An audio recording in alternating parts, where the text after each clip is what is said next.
Gente, meu boa tarde para todos e todas. Hoje nós temos aí o banco genético. Nós trouxemos esse assunto hoje, que é dentro da paragenética, para mexer um pouco com a Semana da Saúde. Muito embora aqui nós estamos mexendo com a saúde da turma do princípio consciencial do nível do subhumano. Então, o que é que vem a ser o banco genético? É o lugar onde se armazena e mantém disponível o sêmen das espécies de animais domésticos ameaçados de extinção. Ou seja, nos núcleos de conservação em diferentes regiões. Agora, nós temos aí uma série de considerações sobre o assunto, e dentro das logias, e falamos aqui também sobre 11 fatos comuns, expressando imaturidades simples, evidentes, mascaradas, com 1000 pretextos justificativos de identidade cultural, ainda na atualidade terrestre. Então, o processo da identidade cultural. Nós falamos aqui uma série de condições nesses 11 fatos. E depois nós terminamos aqui com a humanidade ainda emprega montanhas de dinheiro, muito mais para matar as pessoas com armamentos e munições, e não para a melhoria da educação e saúde dos despossuídos. Você já teve relação mais direta com algum banco genético? Como encara a doação de órgãos? Então, é um processo para a gente estudar. Eu quero dizer para vocês que o banco de germoplasma, ele está repetido. É o banco de germoplasma. Ele está repetido. Tem um deles que é para tirar. É que o segundo. Entende? Aonde está na antonímia, esse banco aí já foi tirado lá. Antonímia. Agora, esse verbete tem 4 páginas, 25 logias e tem 4 máximos. Para a nossa Rosa e a turma que estuda, pode ampliar aqui, se quiser, a sinonimologia. Tem coisa aí para trabalhar.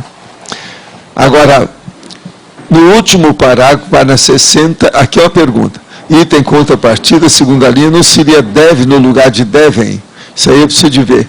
60, contrapartida, isso aqui,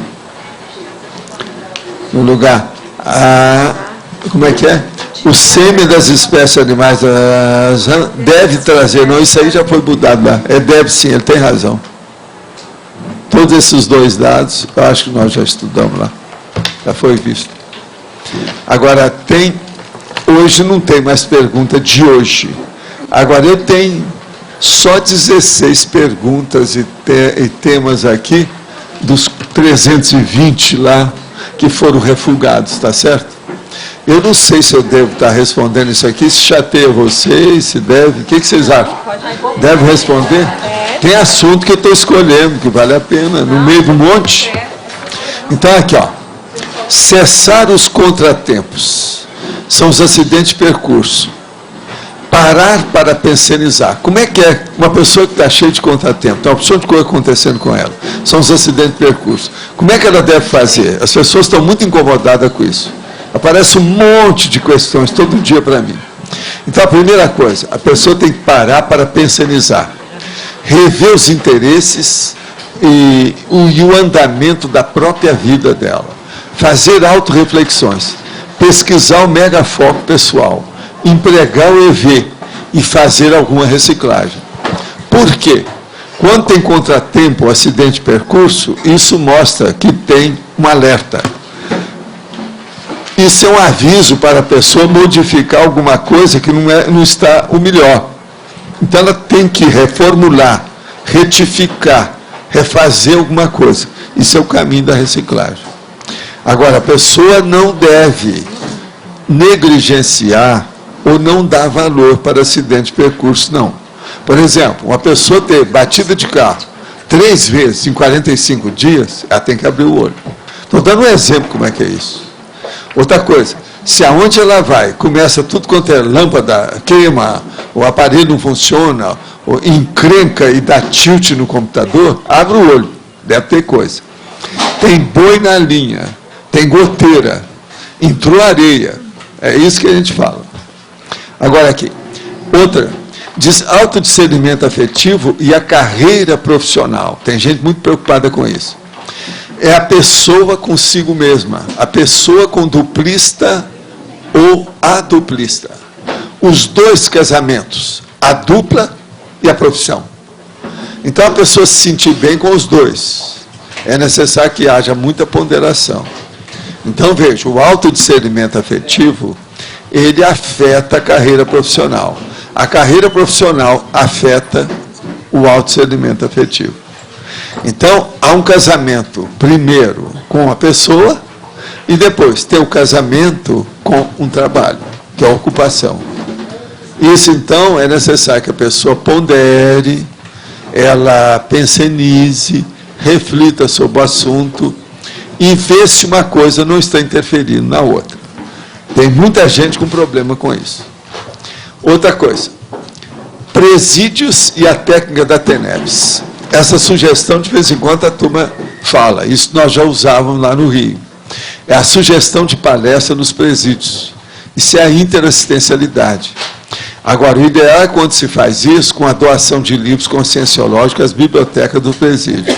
São boas iniciativas que o povo deve pegar. Eu acho que quando tiver aquela IC de interassistencialidade, uma das coisas que deve fazer é visita aos presídios. Agora, ó, a palestra nos presídios tem dado muito resultado quando se fala em TENEPS. Porque o cara que já está na cadeia, ele já tem uma base física para ele. Se ele melhorar a base física, melhora o processo extrafísico. Agora, veja, é totalmente, aparentemente, é totalmente antípoda. É uma antipodia total. Mas, veja, funciona. Você lembra que eu já falava nisso lá para os tenepsistas?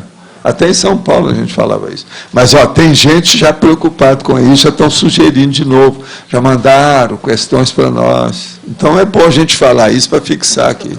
Tem o livro do Cláudio, hein? o livro do Cláudio. Pois é, aquele já foi baseado nisso. Evolução em cadeia. Agora, outra pergunta. Reforma do espaço físico. Melhoria das ECs locais, quer dizer, das energias conscienciais do lugar. Anti-estigmatização ambiental ou holopensênica. Isso é, eu quero dizer para as pessoas que perguntam sobre isso, isso é uma condição muito positiva.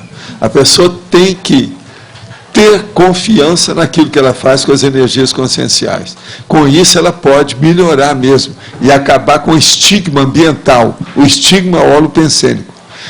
Agora, uma reforma do local, limpeza, mudança, tirar os bagulhos energéticos, ajuda demais o ambiente. Se a sua casa, por exemplo, ela é velhinha, se o seu apartamento há muito tempo que você não limpa nada, é o caso de falar e contratar a Laura para ir lá reformular. Está dizendo? Aqui a Laura é especialista nisso, ela já trabalha desde a Europa, né? Agora, outra coisa.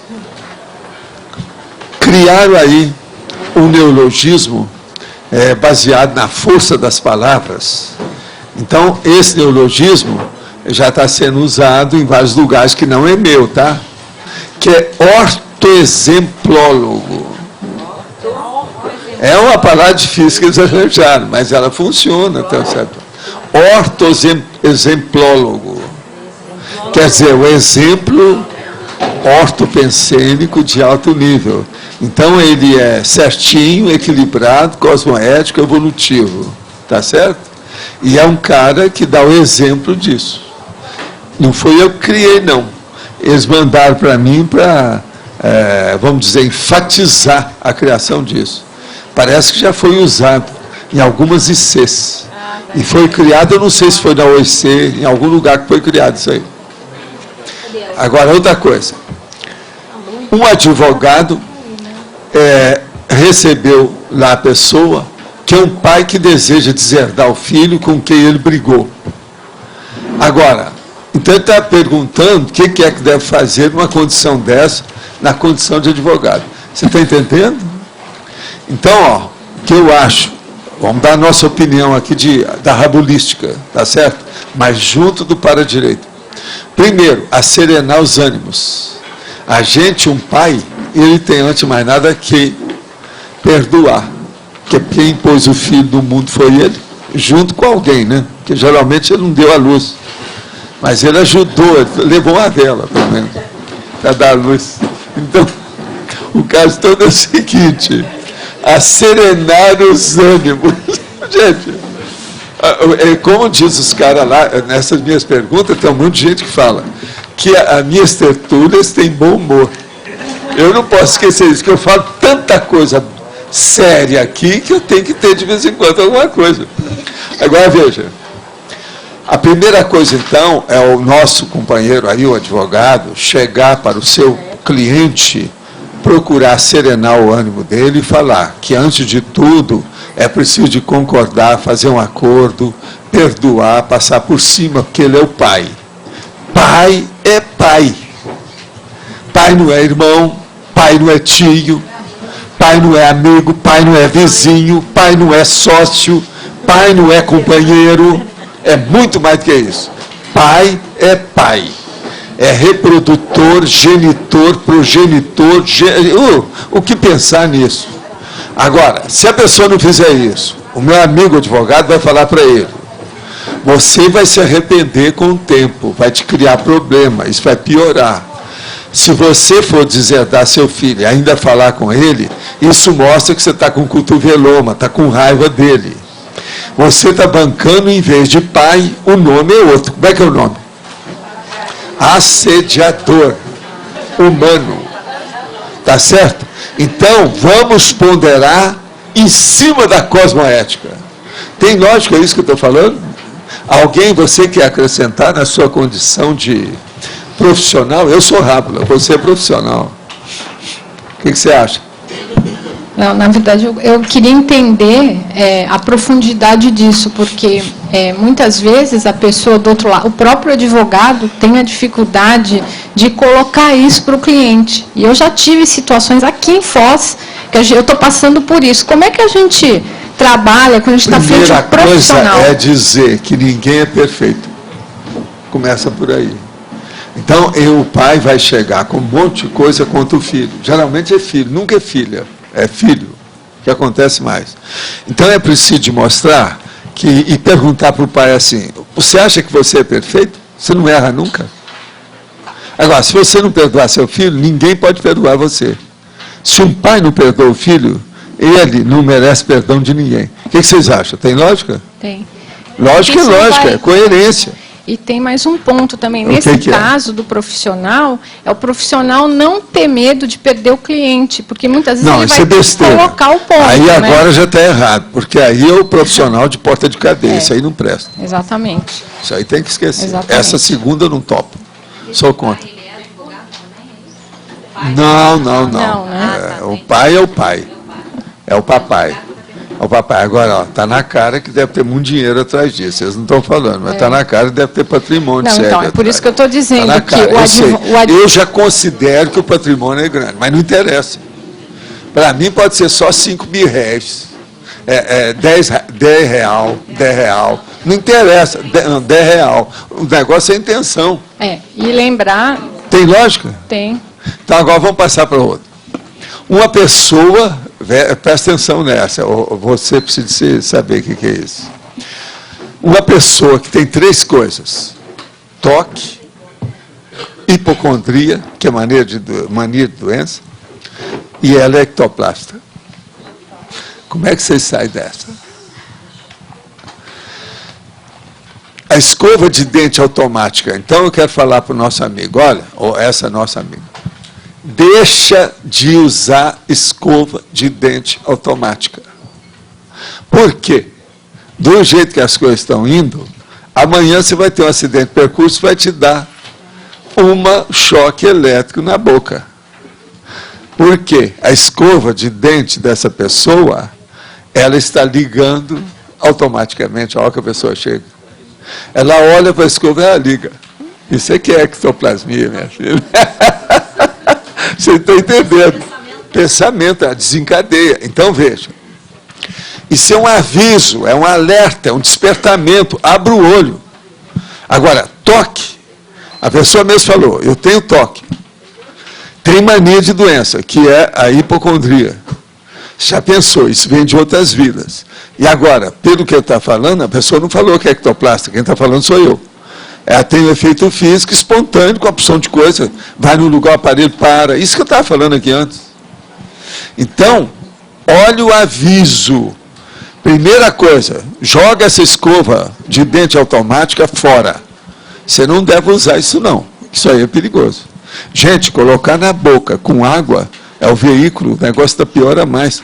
Uma escova dessa, se der um choque na cara, pode até matar. Tudo é possível. Vocês estão entendendo, né? Agora, o que é engraçado, o aviso é tão sério que está acontecendo com a escova de dentro da pessoa, automático. Vocês estão entendendo? Eu não lembro de nenhum caso igual esse, com escova de dente. E olha, que eu já tive com os americanos desde a década de 60, eles tinham mania disso, que está na década de 60 está na moda dos Estados Unidos. Todo mundo queria usar. Foi quando começou lá um negócio sério. No Brasil, é agora recentemente, não faz tanto tempo. Mas eu acho que é um perigo. Agora, você entendeu? Agora, sim. Uma das características de quem tem um toque é que ele prevê tudo, sabe exatamente a atitude que ele vai tomar. Não, isso as coisas certinhas.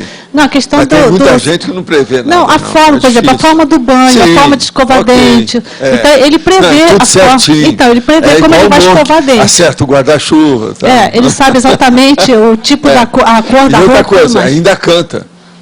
Então, por It's a jungle out there. Por ter essa característica muito forte, mas ele sabe exatamente que daqui a pouco vai escovar o dente daquela forma. Com esse padrão de energia muito forte. Isso pode estar, um dos fatores está desencadeando. Eu não lembro de ninguém com essas três características. É o primeiro que aparece, mais sério. Eu já vi coisa que chegou perto, mas não assim. O que a pessoa escreveu está bem claro. Já houve vários casos, não é só o caso da escova. Mas o que eu estou preocupado é com a escova de dente automática. Isso é um perigo. Vocês estão entendendo, né? Vocês sabem o que é escova de dente. A maioria aqui sabe. Automático. Isso aí é um perigo. Agora, a escova de dente automática, se a pessoa não souber usar bem, ela estraga os dentes todos. Vocês sabiam, né? Que a maioria, por exemplo, se for seguir filme americano, inclusive lá dos filmes do Monk, os caras não sabem escovar dente. É tudo assim. E não é assim. A gente escova dente, é assim, ó. E troço, ó. Tem nada disso. Esse povo não é dentista, eles não sabem nada. Agora, o que se passa? Aparece tudo errado. Esse negócio de escovar assim, você vai fazer fissura nos dentes com o tempo. E outra coisa, corta também com o tempo. Há um processo da retração da gengiva, embaixo ou em cima, e começa a comer a raiz, que é mais sensível. Então, o dente fica todo, você vai acabar perdendo os dentes. Esse negócio de fazer assim, do jeito que eles fazem, ninguém faz isso, isso é loucura. Não é assim. A escova não é assim. Isso é tudo errado.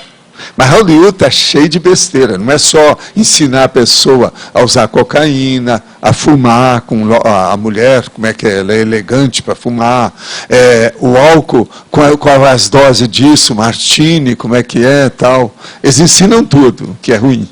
Inclusive, escovar dente é errado. Agora, vocês entenderam então o negócio da escova? Essa pergunta já foi feita há algum tempo, nós não respondemos, eu acho que a pessoa vai acabar sabendo o que a gente está falando aí. Agora, eu não lembro dessas três: hipocondria, toque e ectoplasta. Bolas, é muita coisa. Valdo, numa situação dessa, que outros tipos de cuidados uma pessoa com essas três características juntas tem que tomar? A primeira coisa, se a pessoa já está sabendo que tem toque, ela tem que se tratar. Hoje já tem muito tratamento adequado para isso. Segunda, se ela tem mania de doença, ela já sabe que tem, ela deixa de ter, é o processo de vontade. Agora, o negócio mais sério é a ectoplasmia dela. Ela é sensitiva de efeito físico. Isso é o perigoso de tudo. Ainda mais se já acusou a escova de dente, às vezes, isso é um aviso fantástico. Ela pode ter até assistência. Deve ter gente, às vezes é um parente, é um guia cego, que está ajudando, para mostrar que isso é possível, que é um perigo ficar assim. Olha o microfone lá atrás, gente, vocês dão lá para ela. Queria aproveitar, deixa, o senhor falou da questão do toque, né? O senhor uma vez comentou numa tertúlia essa relação dos ectoplastas e o toque, né? O senhor chegou a falar a questão da segurança, né? Porque a pessoa está se revelando. Isso aí está se passando com quem perguntou. O senhor podia aprofundar mais essa questão da ectoplasmia e a relação com o toque? O caso todo é o seguinte, deixa eu explicar. Vamos só pensar nisso. Nós temos, na história, através dos milênios ou dos séculos, tem os processos todos das iniciações. Então, o que é que eu já falei aqui? O negócio da pítia, da pitonisa, das iniciadas do templo, aquelas coisas todas que tem. Essas pessoas, quando entraram nisso, começaram a desenvolver o processo de parapsiquismo, principalmente com as ECs, as energias conscienciais, mais sério. Agora, com isso, elas aperfeiçoaram um pouco mais alguns chakras. O chakra, ele vai de uma vida para outra. Aquilo se manifesta. O psicossoma, ele segura o processo do chakra para que o energossoma funcione na próxima vida e aquilo atinge o corpo da pessoa. Agora veja, vamos supor que essa pessoa vem assim, no último milênio, ela teve algumas vidas que ela se manifestou. E olha, o último milênio eu estou falando pouco, que tem gente entre vocês aí, ó, que tem sensibilidade, que vem dos egípcios, que vem da China, que vem de Roma, que vem dos gregos. Você está entendendo como é que é? A coisa, ó. Então, ó, aquele livro que nós falamos aqui, como é que é o livro que eu expliquei? Essa pessoa divide ver esse livro, sob o oráculo lá, para ver a situação, como é que é. Agora, vamos então entender até aí. Então, a pessoa tem a energia à flor da pele. Ela, quase sempre, no lugar que ela vai hoje, mesmo não sabendo das coisas, ela banca a esponja. Chupa tudo. Às vezes ela não sabe nada, ela absorve aquilo, não sabe desassimilar, não sabe jogar fora, não sabe tirar. Isso vai piorando. Agora, vamos supor que o nível é mais avançado, que chega a dar efeito físico. Isso vai influir nos aparelhos, no telefone, nas coisas dentro de casa, em tudo que ela mexer. Agora, veja, com o passar do tempo, essa pessoa, então, através de muitas vidas, ela viu muitos pequenos incidentes ou acidentes que aconteceram com ela. Ela então começa a ficar de orelha em pé e de sobreaviso com tudo que ela faz. Então ela começa a ver muito detalhe. Por quê? Às vezes aquilo já matou um corpo dela numa determinada vida, no outro aleijou, no outro ela teve um acidente que criou problema. Você está entendendo como é que é? Então, o que faz? Ela não nasceu em Minas Gerais, mas é mais desconfiada do que mineiro. Aí vem o toque. Aí vem o excesso. Eu estou dando a explicação para a psique multidimensional do toque, que isso aí eles não estudam, até hoje não estudaram. Agora, veja, o que é que se passa? A maioria, então, das pessoas que entendem bem de parapsiquismo, já passaram pelo toque, já superaram isso e são organizadas hoje. Mas tem que ser aquelas que não têm muito assédio. Se vai ter aquela sensibilidade ou paraperceptibilidade de expiação, como diz nas religiões, essa pessoa ainda não chegou lá. Ela está no meio do caminho, ainda está ainda vítima, está se vitimizando. Agora, tem que ser aquela que é mais aquilo que eu chamava da sensibilidade de missão. Entende? Que é aquela, o missionato, que eles chamavam. Esse, então, é o mediunato também, que era o nome. E esse aí pode ser tanto a mulher quanto o homem, e ele já superou o processo. Então, por exemplo, eu tenho uma certa organização com a minha vida desde menino. A minha mãe já sabia disso. Eu ia resolver a minha canastra, e ela falava, tem que ser no grude, olha o papel, eu estou arranjando para você os papéis tudo. Tinha aquele papel, sabe, especial, às vezes eu colocar tudo amarelo, ou azul, está entendendo? Para ficar tudo tampadinho, acertadinho, uma cor básica, bem evidente. E outra coisa, aquilo tinha que pegar aquelas canastas, feitas na roça, e passar por cima. Então aquilo ficava tudo granfino, né? E o grude não podia empelotar. Isso tudo era importante. Então veja, isso tudo era já o processo acertado. Agora, minha mãe mesmo falava, não, ó, com você é bom trabalhar porque você é uma pessoa organizada. Você é um menino organizado. Isso aí é importante. Agora, veja, o que é que eu falo? Eu tenho toque, só que eu não sofro com isso. As minhas coisas, sempre falei isso aqui para você, ó, tudo meio arrumado, presta atenção. Você vai lá em casa, você vai ver tudo aonde eu passei, o território que é meu, é tudo arrumado. O instituto era tudo desse jeito. Você sabe que eu chegava no instituto, na presidência, e falava assim, quem é que mexeu na minha mesa hoje? Eu sabia que tinha passado alguém lá. Ah, não, foi o fulano, nós tivemos que mexer, que ele aproveitou para escrever alguma coisa aí na sua mesa, que não sei o quê. Falei assim, quer dizer, está faltando isso, está faltando aquilo, como é que é? Está entendendo? Então, agora veja, eu não tenho esses excessos de loucura, de emoção, que eles mostram, inclusive, nessa... Não é nada disso. Eu não sofro com nada disso. Então, veja, não podemos confundir o toque patológico com a organização de uma pessoa. Nós temos que ter auto-organização, nós temos que ter disciplina, nós temos que conformar os objetos, o mundo, as coisas corretas, ao nosso objetivo certo. Como é que nós vamos ter retilinearidade do pensamento sem isso? Não tem jeito, é impossível. Você entendeu então a diferença aí? Agora, por isso que eu estou chamando a atenção, essa questão de casar o toque com a hipocondria e a ectoplasmia, isso é raro, entende? Mas, ó, você sabe que agora tudo vai acontecer. Uma outra coisa, eu quero dizer, se essa pessoa estiver ouvindo aí, porque já faz algum tempo, eu quero lembrar uma coisa, possivelmente você tem curso intermissivo. Está na cara. Você queria falar? Sim. Podemos dizer, então, que organizado, quando ele começa aquela organização, dificultar no seu relacionamento com as pessoas, aí passou a ser, então, patológico, que aí chega mais próximo do toque. Porque muitas vezes... Mas, às vezes, a pessoa já é assim. Porque... Ela sempre teve alguma dificuldade. Outra coisa, relacionamento com a pessoa e com o ambiente é o processo básico da esquizofrenia, você sabe disso? Sim. Que é o pior transtorno que pode existir. Isso aí dá os primeiros sinais ou lampejos de um processo muito maior. Porque assim, a pessoa que tem o transtorno, ela se desculpa dizendo, eu sou organizado, ou organizada, né? Também tem mulher. Sim, mas ela é excessiva. Ela se desculpa. O processo é excesso. Da necessidade da organização. Tudo é um problema de excesso. Mas aí, e esse excesso ele é medido a partir do momento que interfere nos seus relacionamentos, quer dizer, no seu social. Não, mas não é só o seu relacionamento, não. Se você quiser, é relacionamento, mas não é só com gente.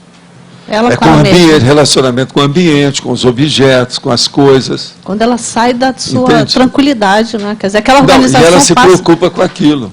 Por exemplo, lá no Monk há uns excessos, né? Eles mostram, eles fazem uma caricatura do negócio, a situação até um certo ponto. A hora, por exemplo, que a pessoa está lá numa coisa seríssima e ele esquece tudo para pegar uma bobaginha que está ali na frente dele. Mesmo a pessoa de toque, se ela é inteligente, se ela é intelectual, se ela já leu muito, ela não faz isso. Eu nunca vi isso, pelo menos. Olha que eu estudo essas coisas faz só meio século, mas eu não vi. Você está entendendo? Sim, sim. Então aquilo é caricato, é um excesso que faz parte do próprio roteiro. Hollywood gosta disso, não, mas não é série. E as séries têm que fazer mesmo. Eu estou vendo agora a série nova da 4ª temporada, tem coisa um pouquinho excessiva mesmo. Tem um segundo episódio que ele encontra com o irmão, de novo, a segunda vez. Ele sabe que tem uma primeira que o irmão sai, depois de 32 anos em casa. Agora tem uma outra, tem uma segunda. Essa segunda é um pouco exagerada, com as coisas todas, que é do Halloween. Alguém já viu isso aí? Pois é, já viu, né? Aquela é super exagerada. Halloween nem sempre é daquele jeito. Está tudo exagerado lá no filme. Tem muita coisa. Mas veja, isso faz parte. Que agora também você deve estar apelando, que já quantos anos mexer na situação é difícil. Qualquer coisa, vocês mandam um roteiro para eles, ajudar, é uma saída. Agora, ó, posso continuar aqui com as perguntas? Vamos nessa? Teática e cerebelo. Qual a relação de uma coisa com outra? Tem relação, sim, com a prática, a ação física, devido à biologia, ou seja, a musculatura do corpo. Então, o cerebelo tem relação com isso. Então, a teática é teoria e prática. Essa praticidade depende do cerebelo. É uma coisa mais do que óbvia. A pessoa que perguntou não pensou sobre esse aspecto, mas é uma coisa óbvia. Vocês estão entendendo? Então, teoria tem muita coisa que ver com o córtex. Agora, a praticidade tem que ter com o córtex mexendo na movimentação. Isso é psicomotricidade. Isso aí mexe no cerebelo. Então, o cerebelo tem relação com o processo. Agora, outra coisa. Tem uma pessoa aqui que é um negócio que eu já falei já há muito tempo aqui. Eu acho que é mais de ano. Mas não é nessa época agora do online. Sobre o banho atlético. Que eu falei sobre o meu banho atlético. Umas 3 vezes eu tive que falar nisso, lembra? Então, estão me perguntando de novo, porque o povo não sei onde é que eles arranjaram a ideia. Então, o banho atlético é o seguinte. Eu faço isso há muito tempo. O meu banho não é demorado, não. Mas é um banho de esforço, de tarefa, de trabalho esportivo. Então, o que eu faço? Primeira coisa, eu não ensaboo normalmente como você faz com um gato ou com uma criança. E eu faço isso massageando o corpo todo. Agora, antes de fazer isso, eu faço ginástica tipo calistênica. Mexo com os braços, com as pernas, subo, desço com o corpo, etc. Tal. Aquele negócio, senta, levanta. Você está entendendo? Várias coisas disso, que isso é a calistênica, que é a ginástica natural, espontânea, que ajuda. O banho é muito importante com isso. Agora, ó, existem os limites. Por exemplo, você não pode demorar demais com isso, porque senão é preciso ver o que você está fazendo. Eu, por exemplo, eu ando em esteira aeróbica. Eu também ando todo dia e subo aí, ó, pelo menos meio quilômetro. Isso aí é um senhor, na minha idade, isso é um problema. Outra coisa, a última vez que eu andei na esteira, que foi ontem, andei com 5,5, quer dizer, 5,5. Na minha idade também já é uma coisa... Eu não estou na São Silvestre, mas sou quase candidato. Então, vamos entender isso. Eu sou contra correr também. Eu acho que a pessoa tem que andar a passo apressado. Agora, na questão do banho atlético, o problema é o seguinte, se você sair do banho e depois do banho você continuar suando, transpirando, tem excesso. Agora, ele vai falar assim, não, mas a gente está em Foz, se fosse em Foz, né? Isso aqui não é de Foz. Mas se fosse em Foz, aqui faz calor, você acaba o banho, você está suando. Não, não é assim. Eu estou falando o seguinte, transpirando mesmo. Porque isso aí mostra que houve algum excesso. Porque depois do banho tem que acalmar pelo menos alguma coisa lá dentro. Agora, o banho atlético, eu não sei se vocês entenderam bem. Então, massagem, tudo que você puder no seu corpo. Fazendo exercício, tudo firme.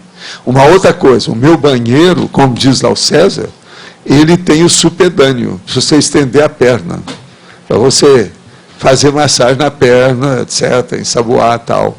Que a maioria dos banheiros não tem isso, entende? Então tem uma coisinha levantada para você pôr o pé. É fora, não é debaixo daqui do chuveiro, da torneira, não, é de lado. Entendeu? Então, isso aí é uma coisa importante. Tem certos hotéis que já tem isso. Principalmente para pessoa de idade, não sei o quê. Do jeito que é que tem aqueles lugares de segurar. O meu não tem muita coisa de segurar, não. É só aquele que põe o sabonete. Aquele tem uns lugares de segurar, né? Que coloca toalha ou qualquer coisa. Mas agora tem o supedâneo para a pessoa colocar a perna. Então, ó, o banho atlético que você está querendo é esse. Agora, ó, mexa com os braços, com as pernas, suba e desça, faça seu corpo fazer isso. Te vira com os exercícios que você vai fazer. Se você aparecer por aqui, eu posso te mostrar na hora como é que faz. Então. Agora, outra pergunta. Conciliar a higiene pensênica com a cosmovisão. Sai dessa, está mexendo com você. Ver os aspectos negativos e enfatizar os positivos. Você quer falar alguma coisa? Higiene pensênica com a cosmovisão, Roberto. A pessoa quer conciliar uma coisa com outra. Priorizar os temas interessantes, lógico. Prioritários, né? O que mais? Colocar o foco em várias coisas, porque não pode colocar foco em coisas inúteis, inutilidades. Agora, o problema também é aquilo que eu falo, ver os detalhes, que é a monovisão também multiplicada. Cosvisão é a monovisão multiplicada. Exatamente. Então, isso aí é que seria se tiver que estudar uma coisa... Agora, ver os aspectos positivos disso e esquecer os negativos. Se tiver enfatizar os positivos. Aquilo que o senhor falou, como o senhor fez o Homo Pacíficos, né? O senhor estudou o belicoso. Foi. Mas com abordagem... Com abordagem para limpar, fazendo profilaxia, fazendo prevenção, então, vendo a saúde, vendo o equilíbrio. A princípio dá para olhar tudo, mas com esse enfoque. Eu acho que a pessoa vai entender isso aí. Há uma conciliação séria e a gente tem que levar isso a sério. Uma outra coisa, isso aqui, ó, eu explico isso desde lá do Centro da Consciência Contínua, mas perguntaram agora de novo. O que é leitor de cabresto? Vocês lembram que eu já falava isso há quantos anos? No Instituto, todo lado. Leitor de cabresto é aquela pessoa que lê sem autocrítica. É o leitor dirigido, é aquele que é comandado ou governado por alguém que está fazendo lavagem cerebral. Então, ele é um lavado cerebral. Está entendendo? Agora, somente lê os livros com nada obsta. Quer dizer, nihil obsta. Entende? Então, é aquela pessoa que só segue os livros da Igreja Católica, por exemplo, que não esteja no librório proibitório do índex da Igreja. Quer dizer, essas pessoas estão erradas. É igualzinho a gente aqui. A pessoa vem falar, como é? Que livro você recomenda? Nós recomendamos tudo, desde que possa ajudar você. Agora, olha os clássicos de tudo que tem. Tem pessoa que chega aí e fala assim, não são meus livros, lê outros. Depois você vem ler os meus. Para mim, às vezes, até mais vantagem. Uma pessoa que já leu muitos outros, depois vai comparar com os meus. Aí nós vamos brigar na história, num nível de igual para igual. De modo, repetindo, leitor de cabresto, quem lê sem autocrítica, o leitor dirigido, aquela pessoa que é lavada cerebralmente, aquela que somente lê os livros quando a autoridade maior, o magister dix, quer dizer, que o professor falou para ler, e mandou, você é obrigado a ler. Então, esse é o fiel da religião. Agora, fiel é aquele negócio que eu chamo, titio, fiel, vem cá, titio. Então, isso é terrível, isso é lavagem cerebral. Então, é a consim que não tem criticismo. Ela é a crítica. É a consim... não, vamos dizer que a crítica, que não tem crítica. Que é a vítima da manipulação demagógica. É a presa de pseudo-verdades impostas. Está entendendo? Esse que é o negócio sério aí do leitor de cabresto. Agora, leitor dirigido é o outro nome que se tem para isso, é um sinônimo do assunto. Você quer falar agora? Agora, outra coisa. O principal trafor do olho clínico, eu quero dizer para a pessoa que perguntou que é a concentração mental seguida da priorização do megafoco interassistencial. Então, veja, concentração que é o atributo mental, priorizando a coisa, dentro de um megafoco que visa assistência, que é o processo cosmoético. Então, esse é o principal trafor do olho clínico. Então, uma pessoa, por exemplo, tem olho clínico, ela desconfia, vê as coisas, examina, só no lance ela decide a situação, está entendendo? Que é o olho clínico do Monk, até um certo ponto, vocês sabem. A pessoa que tem concentração mental seguida de priorização do megafoco interassistencial. Agora, não precisa ficar igual o Monk. O Monk, de vez em quando, se tem uma coisa perto, ou um barulho, ele fala que ele não consegue concentrar. Isso é burrice. Isso mostra que ele é doente. Uma pessoa pode se concentrar no meio da bagunça. Isso depende dela, porque quem manda no micro-universo consciencial é ela. Isso está errado. Isso aí faz parte do processo da patologia lá dele. Vocês já viram, né? Que conforme a situação, o cara chega, não, eu não posso concentrar, para com isso, não é? E às vezes é uma bobagem. Às vezes é por causa um processo do cocô do cachorro. O cheiro está perturbando ele se concentrar. Está lá, tem filme sobre isso. Por isso que eu acho o filme é interessante, ele dá algumas ideias para o povo aí que está por fora da realidade. De modo que o olho clínico, concentração mental, prioridade, megafoco, interassistencialidade, cosmoética. Esse aí é que é o verdadeiro trafor do olho clínico. Agora, qual o nível do amparador extrafísico da escala evolutiva? Olha, a escala evolutiva está ali. O que é que vocês acham que seja o nível do amparador? Que lá não está falando. Quem é que é amparador ali? Quem mais? Semiconsciex, teleguiado, autocrítico, tudo é amparador.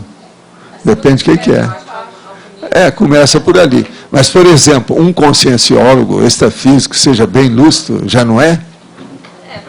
Você faz uma concessão? Faz. Então, eu já faço a concessão. Agora, um epicom lúcido, ele pode ser um amparador? Pode, sim. Eu também acho. Porque o processo todo é porque está igual. Vocês têm que lembrar, e é bom a gente lembrar aqui para a pessoa que perguntou, o seguinte: o amparador extrafísico é uma pessoa igual o amparando, ou a pessoa que está sendo amparada. A diferença é que ele é consciex. Tá certo? Se nós pensarmos isso, a partir do tenepsista já pode ter alguma coisa. Mas agora, como profissional, seria aí a semiconsciex. Profissional. Hein? Qual a diferença do conscienciólogo lúcido que o senhor falou? Ali os dois? Escuta, um epicom lúcido, ele é bom, começa já a dominar muitos processos de parapsiquismo aplicado, fazendo assistência. Agora, o conscienciólogo é o cara que começa a ter a cosvisão do Roberto. Muda tudo, ele é maior, ele é mais generalista. Tem lógica isso a você, Igor? Tem? Agora, ó, tem mais uma aqui. Isca interconsciencial lúcida, ela é assistencial.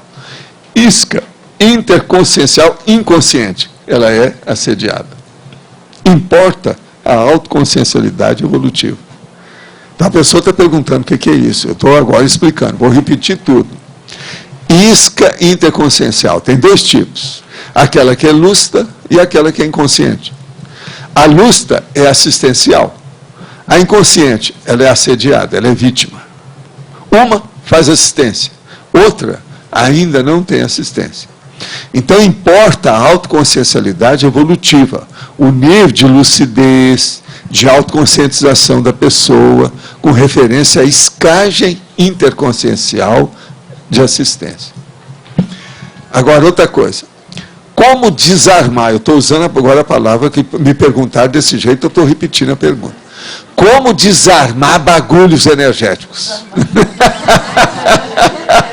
Esse deve mexer com segurança, está na cara. E ele realmente mexe com isso. Ele mexe com isso. Ele mexe com isso. Agora, ó, a primeira coisa, vamos observar. Como é que se desarma? Sigilosamente. Não faça alarde das coisas. Outra coisa, se for possível, enterra tudo que você puder. O melhor lugar é enterrar. Se jogar no mar, vai poluir. Debaixo da terra não é tanto. Outra coisa, jamais pegar o bagulho e dar para os outros. Se uma coisa não serve para você, você não pode desejar o mal para os outros. Isso é o óbvio. Agora, outra coisa, sempre pensionizar o bem. A coisa positiva para fazer isso. Senão a pessoa vai ver, chega lá, como já aconteceu com o caso, que a pessoa saiu de lá e veio atrás de mim, que o negócio começou a bater tudo na casa. Ela foi mexer nos negócios antigos e falou, que besteirada que está aqui. Veja esse negócio da dona Marisa, a Marizinha, que me deu há quantos anos uma besteira dessa, e começou a pensar na Marisa. Daí a pouco a Marisa entra lá na casa e faz o auê. Você entendeu? Faz um banzé de cuia na casa dela com o negócio. Aí ela veio atrás de mim e falou assim, ó, por que você não ficou? Tem que abençoar. Não, mas é que eu fui e comecei a lembrar daquilo. Então, não pode ter retrocognição ou recordação negativa, patológica das coisas que a pessoa vai jogar fora. Agora, então, pensenize o bem. E a coisa mais séria, aqui no final que eu vou falar. Exteriorize a energia, faça EV, antes, durante e depois. Essa que é o modo de desarmar a bomba. Que aqui é o tal negócio de desarmar a mina subterrânea. Está entendendo? Nós temos até a nossa amiga aí, que é a esposa lá do especialista que está aqui, que é, você sabe, né? É desarmar. Ela estava aí. Ela é a cunhada sua. Hoje eu conversei com ela. Agora, mais uma aqui, a última. São 16 ao todo que eu trouxe hoje. Tenho aprendido muito com as perguntas. Eu estou falando agora. Ninguém perguntou, não. Agora sou eu. Eu já falei 16 aí. Eu tenho aprendido muito com as perguntas. Por exemplo, pela primeira vez, eu vejo em qualquer coisa, nesses 30 anos nós estamos estudando só Conscienciologia, alguém usar adequadamente a palavra prumada. Alguém aí sabe o que é prumada? Hein? Isso. Mas o que é que significa? Tem uma opção de coisa. Por exemplo, mas tem uma opção de coisa. Mas veja, eu vi a pessoa usar exatinho do jeito que é na arquitetura e nas coisas que tem. Por exemplo, um andar em cima do outro é uma prumada. O processo que arruma um jardim, alguma coisa que tenha escalonado, é uma prumada. Então, veja, aquilo me chamou atenção. Gente, olha só, tem gente que está sabendo usar isso aí, que é difícil. Você já viu isso em algum livro, alguma coisa? Só quem já mexeu muito com engenharia civil, talvez vai saber. Agora, outra coisa. Agora, o contrário, uma coisa negativa, que eu vi lá. Tem pessoa que escreveu cessem, do verbo cessar, com S-E-C-E-M, sem comentário. Tá certo? Vocês entenderam ou preciso repetir? Você entendeu? Então, cessa tudo que a antiga musa canta, que um poder maior se levanta. Tá certo? Agora, outro, um neologismo que estão usando, que também parece que foi criado aí numa das ICs nossa, que é da CONS, né? Que é conceitograma. Conceitograma. Você já viu falar nisso? Pois é. Conceitograma. Quer dizer, o conceitograma das unidades de lucidez. Essa é novidade. Não fui eu que criei, não, tá? Eu estou falando que já apareceu por aí. Agora, aqui nós temos umas perguntas ainda de hoje, já que eu estou na onda. Gostaria que começasse sobre manipulação, comentasse sobre manipulação genética. A humanidade está madura para tratar desse assunto ou na condição atual seria desastroso? Extrafisicamente, como andam as pesquisas em relação a isso? Olha, tem muita coisa na internet, é bom você consultar. E eu não vou entrar no mérito da situação aqui. Agora, hoje eles estão fazendo isso, inclusive tem dinheiro de diversos países e muita coisa nesse sentido. Eles acham, de modo geral, é bom a gente esclarecer isso, que esse banco genético, do jeito que está sendo feito, pode ajudar os processos em matéria de doença para as personalidades humanas com o passar do tempo. Então, é uma coisa que a gente não pode dar o contra. A intenção parece ser boa. Agora, o que eu vejo é o seguinte, há muita gente para ser assistida que precisa de assistência médica. Vai se gastar fortunas, bilhões, nesses bancos genéticos, esquecendo isso aí é uma coisa que tem que pensar. Então, o negócio é ver na internet o que está se passando. Uma outra pergunta. Eu notei que dentro do desenvolvimento para si, quando eu conto minhas experiências para outras pessoas, elas param de acontecer. Olha, isso aí quase sempre é porque às vezes você está mudando a situação. A hora que você está começando a contar a sua experiência, você está começando a explorar o assunto. Isso é estudo, é experimentação, é investigação, é pesquisa. Isso aí tem um nome nisso, inclusive eu falo no Projeciologia. Recesso projetivo. Então, é bom você estudar o recesso projetivo, tem no livro Projeciologia. Existe relação direta entre o toque e o instinto de demarcação do território que manifesta conflito de poder com o mundo externo, a territorialidade? Olha, só tem. Por sinal, lá em casa, existe uma gatinha, que é a mais velha, que chama Pops. Ela tem o toque. Agora, o que se passa? Bem claro. Em qualquer lugar. Você já viu, né? Você já viu as reações dela. Quem conhece lá em casa sabe, nós temos 4 gatinhas. Essa aí todo mundo gosta dela, mas ela é a marquesa, é a lady, etc. Tem uns olhos assim, ó. Olha tudo. Agora, ela tem o toque por quê? Você colocou qualquer caixa, seja quadrada ou retangular, Ou seja, por exemplo, uma coisa igual essa aqui, ó, ela vai e toma conta do território dela. Então, ela tem demarcação do quadrado, que isso é uma coisa muito séria, que o próprio M era contra esse negócio do quadrado. Agora, veja, então, minha teoria já de muitos anos, o toque começa com o subhumano, ele não começa consciente. Essa gatinha já tem o toque, não adianta falar. Quem for conviver com ela, vê logo. Agora, pode-se fazer experiência, só chegar lá em casa e fazer experiência com ela. Leva a caixa, leva uma coisa qualquer. Outra coisa, se você levar uma bolsa, se ela estiver aberta, conforme a situação, ela entra na bolsa e olha assim, domina. O território é dela, acabou, ninguém entra.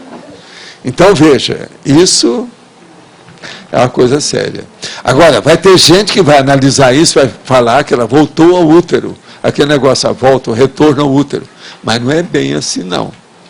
Agora, gente, são nas coisas mais fora de série que ela olha o processo da linha e da situação do quadrado ou do retângulo. É simplesmente impressionante. Agora, ó, de todos os bichos que eu já tive contato, e olha que eu já mexi demais com isso, porque eu era um pouco veterinário, né, no interior, eu nunca vi uma igual a Pops. O nome dela é Pops. Pops quer dizer popular, vocês sabem. É Popstar. Então é o nome que ela tem, o nome é Pops. Outra coisa, ela é tigrada, já é antiga, teve um monte de filhos, é uma grande personalidade. Todo mundo gosta dela, que vai lá. Pelo menos você sabe disso, né?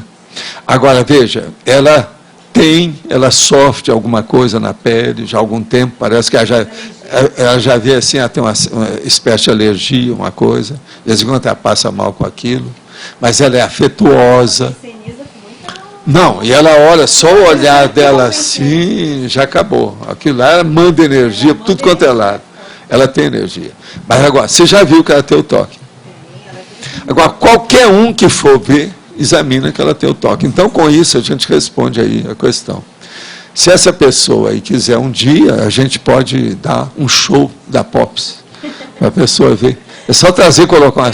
Agora, a pior coisa que tem é se você trouxer 3 diferentes. Ela não sabe qual toca. Ela quer dominar as 3. Isso aí é um problema. Eu já fiz essa experiência com ela. Agora, gente, só para chatear, né? Você tem que criar.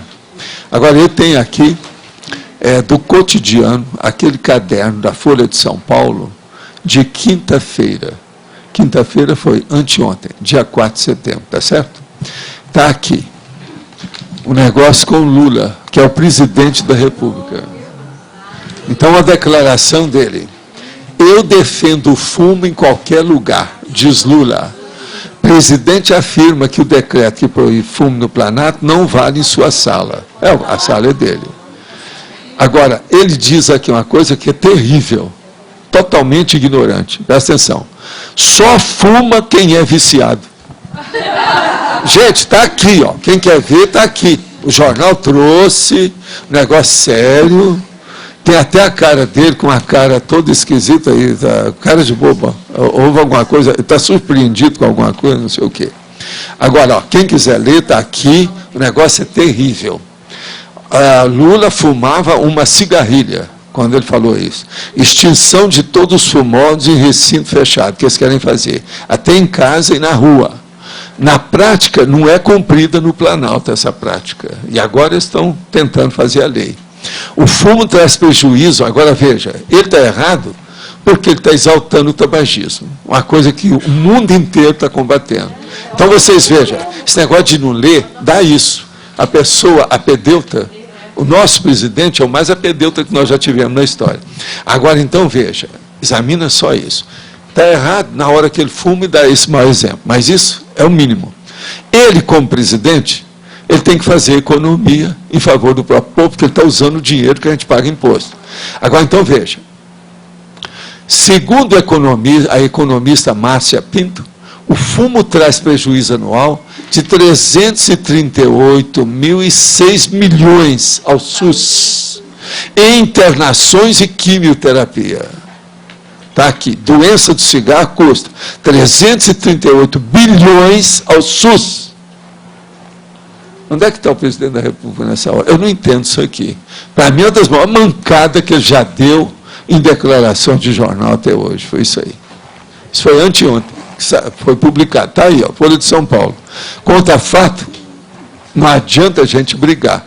Isso é a maior demonstração da ignorância dele. Dá pena, presidente. Agora, gente, dizem que ele não recebe admoestações e nem muita influência do povo que ele tem como assessor, porque todo presidente é assessor. Que os assessores não falam as verdades para ele.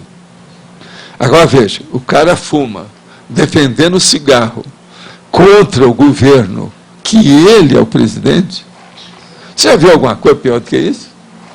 Nós não estamos falando aqui de erro de português, não. Nós estamos falando de erro etológico, de comportamento, de exemplo. Vocês estão entendendo bem? Então, durma com um barulho desse. Agora, quem é que está aí? É você? Faz favor. É sua vez. Teve uma tertúlia que um tertuliano perguntou, deixa eu lembrar aqui, o senhor falou que o soterramento, a pessoa faz um soterramento das experiências dela, por isso que interfere na retrocognição. E eu queria saber como acessar essas informações que a gente soterrou por alguma situação. A primeira coisa é estudar o abertismo consciencial. Você se abrir para o mundo, ficar universalista. E tem pessoas que têm dificuldade para isso. Você não quer falar sobre isso? Seria bom. Dá lá um... Ele está estudando isso aí. É especialista. Bom, eu acho que assim, exercitar, ouvir a opinião dos outros e conscienciometria, que você já está fazendo, né? Que é para a gente ver a nossa realidade e ver que a gente tem que se abrir mesmo. Pelo menos é esse o caminho que eu estou fazendo força aí. E olha, ele raciocina muito bem. Como teoricão, ele é um dos maiores que tem aqui. O homem é uma fera. Mas ele tem dificuldade a hora que sai da teoria. Você está entendendo? A mesma coisa na questão. Ele é impressionado com o processo de parapsiquismo. Às vezes ele fica até em dúvida. Eu desenvolvo parapsiquismo ou vou fazer isso? Não é isso? Até hoje ainda fica em dúvida. Então é muito sério pensar, você está entendendo? No abertismo consciencial. A hora que você tem o abertismo, você está sem medo. Muita coisa hoje, às vezes a pessoa não faz exumação. Você sabe o que é exumação, né? Ela não faz exumação de medo. O que vai supitar? O que vai aflorar? O que é que vem à tona daquilo? Nós não podemos ter medo disso, você tem que enfrentar. Agora, para acabar com o medo, a primeira coisa que você tem que pensar é o seguinte: passado a gente não muda. Passado já passou. Você está entendendo? Mas agora, é importante para a gente saber o que ocorreu, para a gente evitar errar de novo agora. Só isso. Por isso que retrocognição tem seu valor. Entende? Eu queria aproveitar o gancho. Entender, não entendi a relação do abertismo consciencial, ou seja, você se abrir e trocar ideia, que nem ele falou, com você se aprofundar nas suas retrocognições. É porque você, a hora que você se abriu, você não tem mais nada para esconder. Você já viu falar que aquela pessoa que tem o castelo dela, tem uma sala que ninguém chega. Que lá, falando no MOC, é lá na casa do irmão que tem uma sala que é do pai, que não pode entrar, porque era o escritório do pai. Sabe? Aquilo, eles devem mostrar num filme, não sabemos quando, eles estão reservando o negócio para mostrar. Então, há uma sala, uma peça do castelo, que ninguém, só a pessoa que tem a chave, ninguém marca nada lá. A quarteira, ou a zeladora, ou quem limpa, jamais entrou lá. Você está entendendo? É fechado. Então, na hora que tem o abertismo, acabou o fechamento. Não há mais nada enclausurado. Todas as ideias estão abertas. A pessoa caminha para a cosmovisão. Esse que é. Olha a relação que você vai ver que tem, muito sério. Essa dificuldade de fazer o abertismo consciencial seria pelo medo do que vai vir de informação? Seria às vezes não. Não é medo, às vezes é vergonha. É erro que a pessoa fez e ela não quer confessar. Mas olha, tem muita gente que já cometeu isso nessa vida e que cria problema. Olha o que acontece com os pedófilos. Tem muito disso. A pessoa jura de pé junto. Você está entendendo? Por tudo quanto é santo, que ela não fez isso. Aquilo está fugindo da realidade. Entendendo? Então, isso tudo é fuga. Agora, isso mostra patologia séria. Né? E esse autoenfrentamento, você falou abertismo consciencial, né? É o autoenfrentamento. Mas como fazer isso? Se expor mais? Se expor mais, ser um pouco mais, deixar de ser, vamos dizer, introvertida para ser mais introvertida, extrovertida. Está entendendo? Então, ela melhora a situação. E outra coisa, receber crítica. Uma das coisas melhores que tem na vida é você receber crítica. Nós estávamos falando aqui ontem, uma vaia, por exemplo, mas uma vaia que seja bem educada, afinada. Isso tudo faz parte da crítica. Tá certo? Quem é que está com o microfone? É você? Não, é ela aí. Acaba de estar. É assim que o cara falou, acaba de estar. Na tertúlia sobre legislologia, veio uma ideia, assim, não sei se o senhor já falou sobre isso, a lei do primado evolutivo. A lei do primado evolutivo, nós já falamos em primado, né? Eu já escrevi sobre isso, já tem alguma coisa. E já tem verbete, alguma coisa sobre isso? Tem, eu acho que tem livro meu, nós temos uma opção de coisa. Primado é uma coisa que eu sempre falei, devido ao Romanelli. O Romanelli escreveu um negócio do primado do espírito. Ele era muito amigo do Chico Xavier. E nós, então, fomos discutir. Ele estudou muita filosofia. E eu debatia muito com ele o processo do primado do espírito. Quer dizer, colocar o espírito acima de tudo, que é o que eu falo aqui. Colocar a consciência, a sua evolução pessoal acima de tudo. Isso é o primado. Essa seria a lei do primado evolutivo? Não. Em parte é isso. É o primado da consciência. Entende? Agora, tem um livro até do Romanelli lá embaixo, o primado do espírito. Vale a pena você ler. Tá. Professor? Agora, eu tenho, acho que, verbete com o termo sobre primado, que eu ainda não trouxe. Tem coisa que eu ainda não trouxe. Sim. Professor, ao longo do processo evolutivo, da escala do vírus, até a gente chegar no corpo humano, a gente passa por um processo de ser assexuado até definir, né, se vai ser o ginossoma ou androssoma. Eu queria saber qual é o traço intraconsciencial da personalidade da pessoa que faz ela predominar a ressonar mais com o ginossoma ou com o androssoma. Olha, o problema todo é o domínio do soma. Se uma pessoa dominou o sexo, ela passa para o outro. Já tem que dominar os dois. É o yin e o yang. Esse aqui é o certo. Porque a consciência não tem sexo. Então, ela tem que dominar o modo daquilo funcionar. Então, por exemplo, uma pessoa, ela está, vamos dizer, muito definida durante muitas vidas num determinado sexo, é porque ela ainda não dominou aquilo totalmente, ainda tem interprisão grupo kármica com aquilo. Uma pessoa, na hora que ela se libera do gênero, ela não tem mais interprisão. Você está entendendo? Topa-se tudo. Não, entendi. Então, toda pessoa que fala, igual que eu tinha gente da minha família, coisa boa mesmo, quero vir na próxima vida como homem. Esse negócio de ser mulher não dá certo.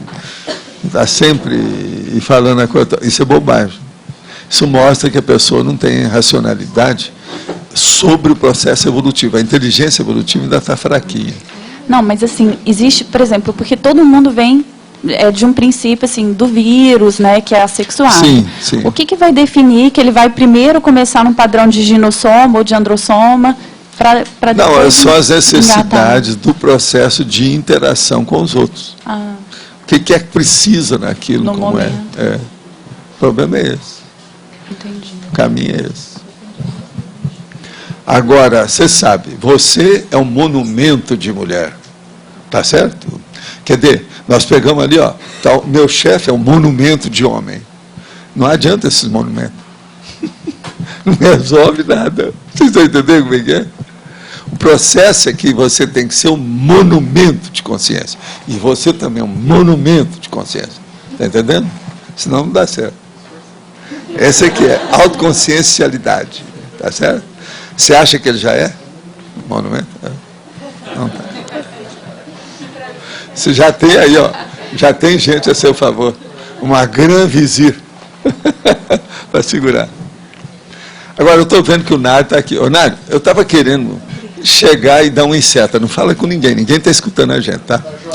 Eu quero ver se eu apareço lá hoje, na hora o no-break, que o cara falou para mim, que é o no-break saudável de vocês. Tem o coffee break saudável, está lá, eu li. Não adianta falar que está lá, saudável.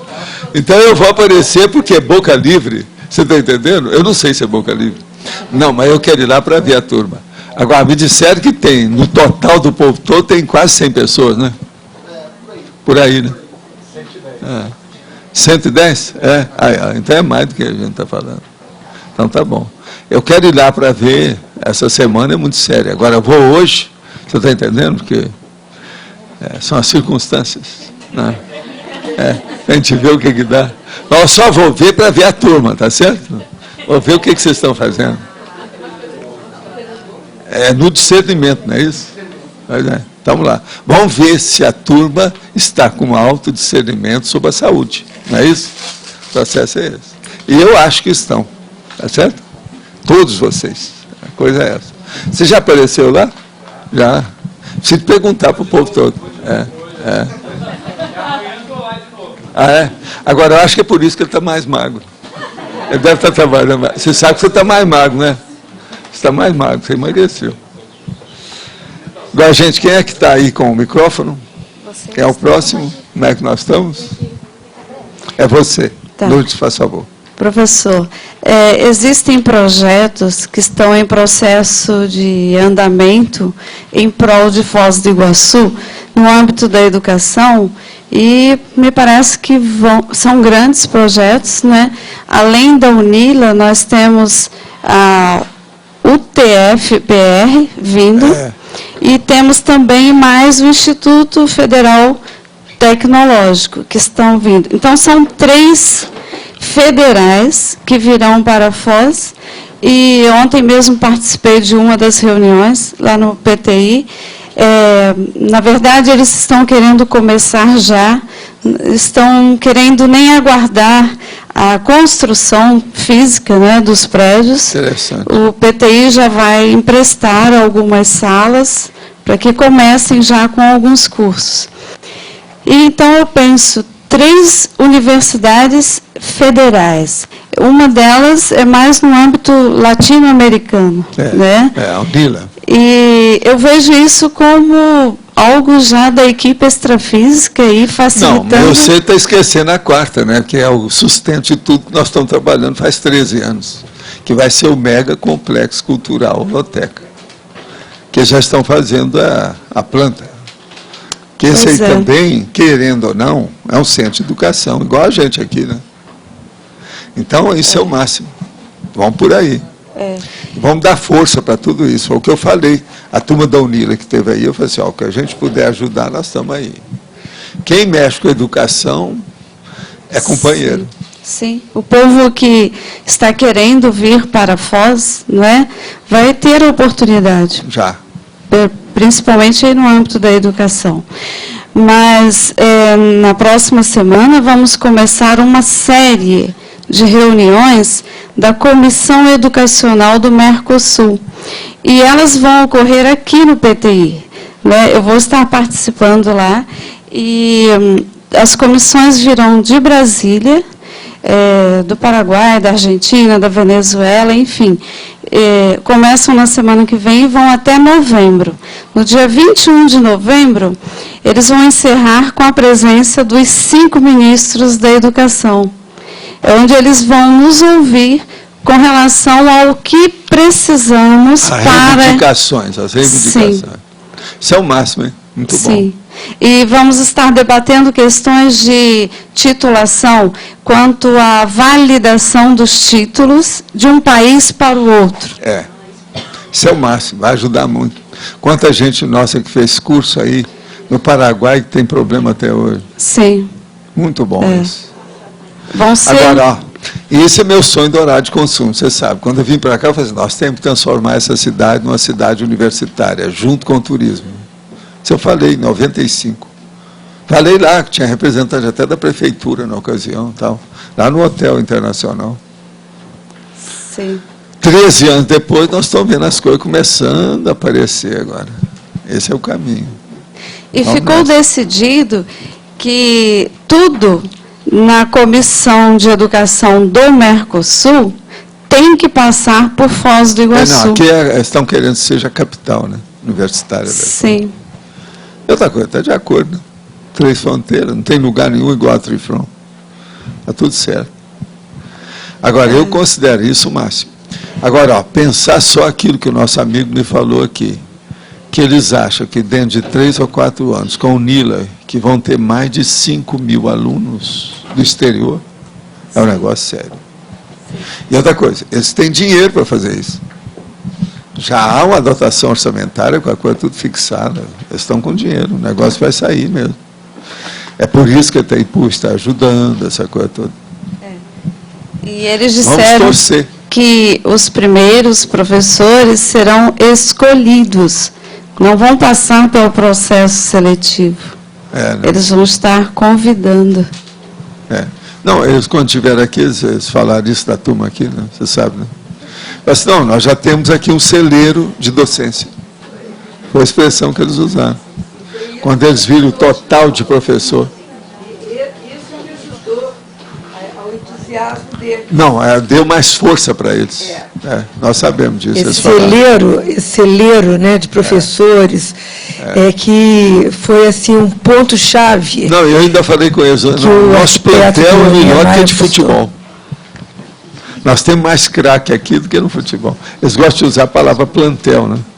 Agora, o nome aqui é o celeiro. Mas até um certo ponto é o problema de nós reunirmos os professores, né? Há uma atração dentro do processo de magistério aqui conosco, muito sério. Aí ontem à noite uma colega lá na coordenação me disse assim, tem alguma coisa por trás disso? 3 federais em Foz? Para que isso? Tem alguma coisa por trás? Aí eu pensei, tem sim, uma boa equipe astrofísica aí, né? Agora o problema, vamos ver se não vem nada de revolução, nem besteirada de esquerdismo ou de ditador por aí afora. Isso aí é que a gente tem que estar de olho. Agora, vai ser bom ter professor lá, porque nós vamos ajudar também a caminhar com as coisas, né? Pensamento positivo, e vamos em frente. Pode falar. Professor, quando o senhor estava no kardecismo com Chico Xavier, eu li que vocês faziam entregas de várias cestas básicas, assim, principalmente no Natal. Pode-se dizer que isso era uma antitares? Não. Isso é só TACOM. Outra coisa, nós lá, na comunhão espírita cristã, a gente não fazia cesta de Natal, não. A gente fazia distribuição de 3 em 3 meses. Isso era um departamento que a gente tinha. Entende? De 3 em 3 meses. Eram 4 distribuições por ano. Eu tenho documento de tudo isso, tem fotografia tirada pela revista Cruzeiro de Avião do Povo. Agora, o teto máximo que a gente conseguia distribuir em cada distribuição era mais de 17.000 pessoas. Entende? Faziam fila. Aquilo ia o dia inteiro. Aquilo começava de madrugada e ia até no meio do dia. Bem sério, à tarde, distribuindo. Agora, o que a gente dava? Tudo que eu recebia, porque eu não cobrava nada de ninguém. Então, o povo queria me pagar. A gente atendia gente que era abonado, tinha dinheiro, você está entendendo? Então, eles traziam leitão, carro, caminhão disso e daquilo, piano, eu ganhei, um monte de coisa assim, vaca, boi, esse troço todo. Então, a gente distribuía isso para o povo todo. Agora, por exemplo, eu recebi uma vez a primeira Vemaguete do Brasil, que foi a primeira que saiu de São Paulo. Eles levaram e me deram de presente. Eu nem entrei dentro dela. Eu falei assim, vamos fazer o leilão. Quanto que vale, como é que é? Com o dinheiro vocês compram macarrão que nós estamos precisando para a próxima distribuição. Então, vieram aquelas carretas depois de macarrão de São Paulo. Tudo era um piano. Então, o piano se transformou em carreta de macarrão. Você está entendendo? E a gente distribuía. Agora, veja, lá precisava, tinha muita necessidade, a coisa era muito precária. E era gente demais. Agora, isso porque isso foi em Uberaba. E precisava mesmo. A periferia da cidade era muito necessitada, tinha muitos despossuídos. E a gente atingia. Agora, junto com isso, eu tinha um trabalho, antes de ter começado esse, que era toda quarta-feira, Nós tínhamos uma caminhonete, enchia de cesta básica e levava para as famílias na periferia. E eu via do ponto de vista médico e do ponto de vista da dieta, sabe? O ponto de vista da alimentação, que senão não adiantava. Agora, a gente olhava particularmente as crianças, que era muita criança desabrida, ou desabrigada e em péssima situação, e tudo a gente tinha que ver. Agora, às vezes, a gente passava perto. Nós, na periferia, uma vez, eu só vou te contar como é que era. Tinha um lugar que era uma espécie de condomínio fechado. Só tinha uma porta que era um portão, e o povo vivia ali nas casas, uns casebres. Numa dessas nossas excursões, eles me pediram para atender uma pessoa que estava passando mal. A hora que eu entrei, eu vi 7 pessoas naquelas casas, à noite, porque a gente começava isso às 7 horas da noite, ia até 1, 2, 3 horas da madrugada. Agora, nessa quarta-feira, então, à noite, eu vi 7 pessoas que estavam morrendo devido à cachaça. Aí nós descobrimos, eu coloquei o povo da polícia, a turma para tomar conta, isso que se chama Ministério Público hoje. Então a gente colocou o povo para examinar e descobriram o seguinte, que o cara que era o dono do terreno, ele deixava que o povo todo tomasse conta da casa e começava a dar cachaça para aquele povo, até eles morrerem. Então, a pessoa, por exemplo, quando começa a tomar cachaça, você vê logo que quando ele está no fim, que os órgãos do sistema do corpo vão embora. Então, você nota, primeira coisa, o punho aqui, ó, afina, ó, não fica grosso igual o meu, ele fica fininho e cresce uma barriga enorme no cara. É assim que vem a intoxicação. E eu descobri 7 homens que era chefe de família, em 7 das casas dentro do condomínio. Ninguém tinha visto isso, a polícia não conhecia nada disso. Aí foi um custo, devido ao povo que estava com medo do povo chegar lá para me matar. Porque eu tive que colocar aquilo, tinha que fazer a notificação do processo que eu estava vendo. Agora, com isso, se salvaram muita gente foi salva. Porque o condomínio lá tinha mais ou menos 50 famílias. E tudo, ele murou tudo. Agora, vários já tinham morrido, e ele ficava com o dinheiro daquele povo. Mas esses homens morreram? Alguns morreram antes da gente chegar. Depois que nós chegamos, só aqueles que estavam nas últimas é que a gente não aguentou, mas muita gente se salvou. Agora, o cara mesmo fornecia a cachaça para matar os caras indiretamente. Agora, você sabe, uma cachaça mal feita, de qualquer maneira, de alambique, aí tudo sujo, 1 milhão de coisas, o fígado estoura, dá aquilo que chama hepatopatia, quer dizer, uma doença do fígado. E a pessoa vai embora, não tem saída. Agora, isso aí, durante a temporada, tinha amigo meu que queria que eu saísse de Uberaba durante a temporada, porque estavam com medo de vir gente lá para acabar comigo. A única coisa que eu prometi para eles é que eu não ia voltar lá mais. Nós íamos fazer assistência nos outros lugares perto, mas não ia lá, nunca mais eu voltei. Mas a polícia, o povo todo, as autoridades, delegados, tudo tomaram conta do assunto. Mas eram só homens? Não, tinha mulher e tinha criança. Aquilo tudo foi encaminhado, eles atenderam muita gente. Agora, nós ficamos sabendo depois que muita gente já tinha morrido. Que o cara estava fazendo aquilo de propósito, para acabar. Até um certo ponto é uma escravização, né? Escravatura. Do jeito que ainda tem hoje escravidão aí, com crianças, esse negócio todo. Lá era mais ou menos isso. Agora, na base de cachaça é um troço terrível. O homem é terrível. E ele fazia a pessoa vir das fazendas, e tudo que a pessoa tinha, trazia com ela. A pessoa morria e ficava com aquilo tudo. Você está entendendo? Então, ficava com documentos, se a pessoa tinha algum documento, alguma coisa, ficava tudo na mão dele. Aquilo para pagar o tempo que ele estava lá. E uma pessoa, a hora que começa, que ela ficou intoxicada, você está entendendo? Alcoolizada, alcoólatra, ela não tem mais força para superar aquilo. Acaba indo tudo embora. Agora, eu vi isso. Eu falei, eu chamei o negócio de campo de concentração. Eu falei assim, ó, vamos dar um jeito no campo de concentração que tem aqui. Agora, na época, eu ainda pedi, ó, não vamos pôr nada de jornal nisso, vamos atender calado, porque senão vai criar mais problema e vai ter mais morte, que aí o povo vai matar. Tinha jagunço no meio disso. Jagunço, São pessoas, você está entendendo? Profissionais para matança, né? E lá tinha disso. Mas tinha sede lá, né? Não, isso não é mais do que a sede, aquilo ali é a baratosfera, era, vamos dizer, uma filial da baratosfera na Terra. O lugar era horrível. Agora, veja, foi uma bênção aquela mulher que foi lá atrás de mim para a gente socorrer o marido dela. Nunca tinha entrado um médico lá dentro. O cara não deixava. Era um campo de concentração mesmo. Uma coisa absurda. Depois que consertou tudo, que a gente mostrou aqui, tinha gente que não acreditava no que tinha acontecido. Foi um problema. Então você veja como é que são as coisas de assistência e distribuição. Agora, aí não foi só atacou, né? Ali teve esclarecimento, teve uma opção de coisa. Às vezes dava isso. Você entendeu? Agora, gente, aqui outra pergunta. Definologia. Por que deixou de fora as espécies vegetais? Porque o processo nosso, antes de mais nada, é o seguinte: vegetais, a botânica é uma coisa. Agora, depois tem o subhumano. A gente tem que pegar primeiro a genética, porque estão trabalhando mais com bicho, com os animais subhumanos. Ao que eu sei é isso, pelo menos os bancos maiores que estão fazendo é nesse sentido. Agora, hoje já tem, eles fizeram, depois disso aí que já aconteceu, aquele repositório de sementes, que fizeram até uma montanha especial para colocar a semente. Isso também faz parte. É banco genético tudo isso.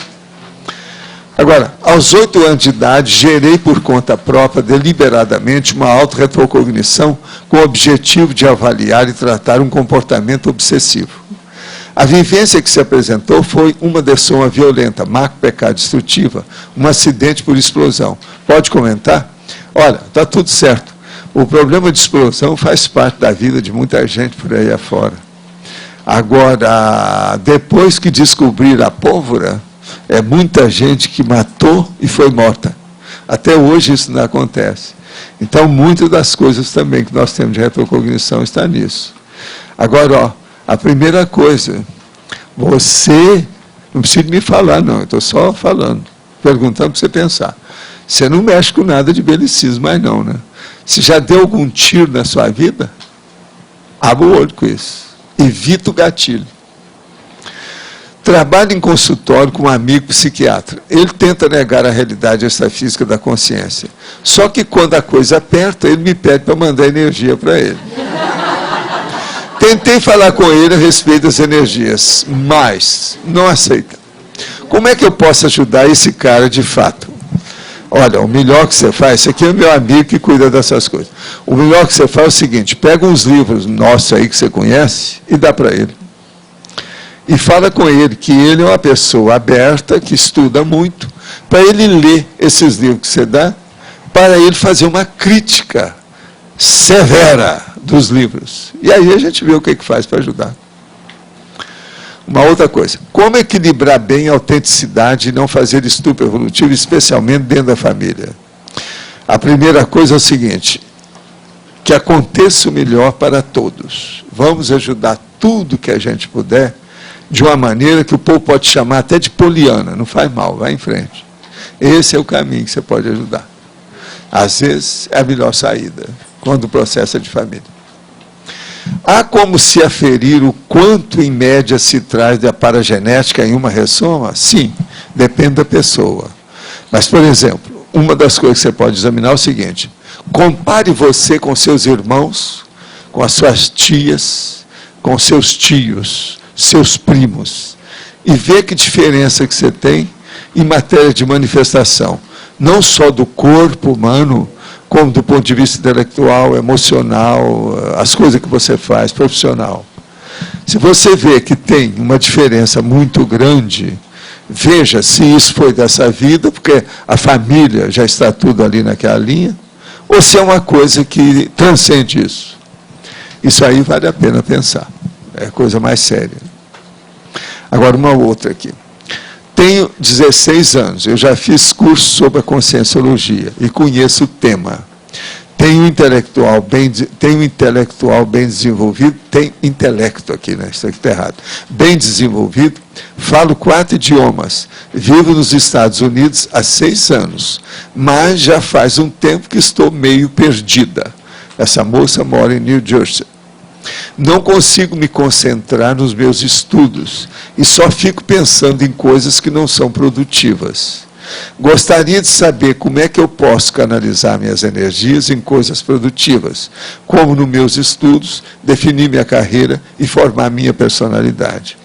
Olha, a primeira coisa que você tem que fazer é trabalhar com o EV.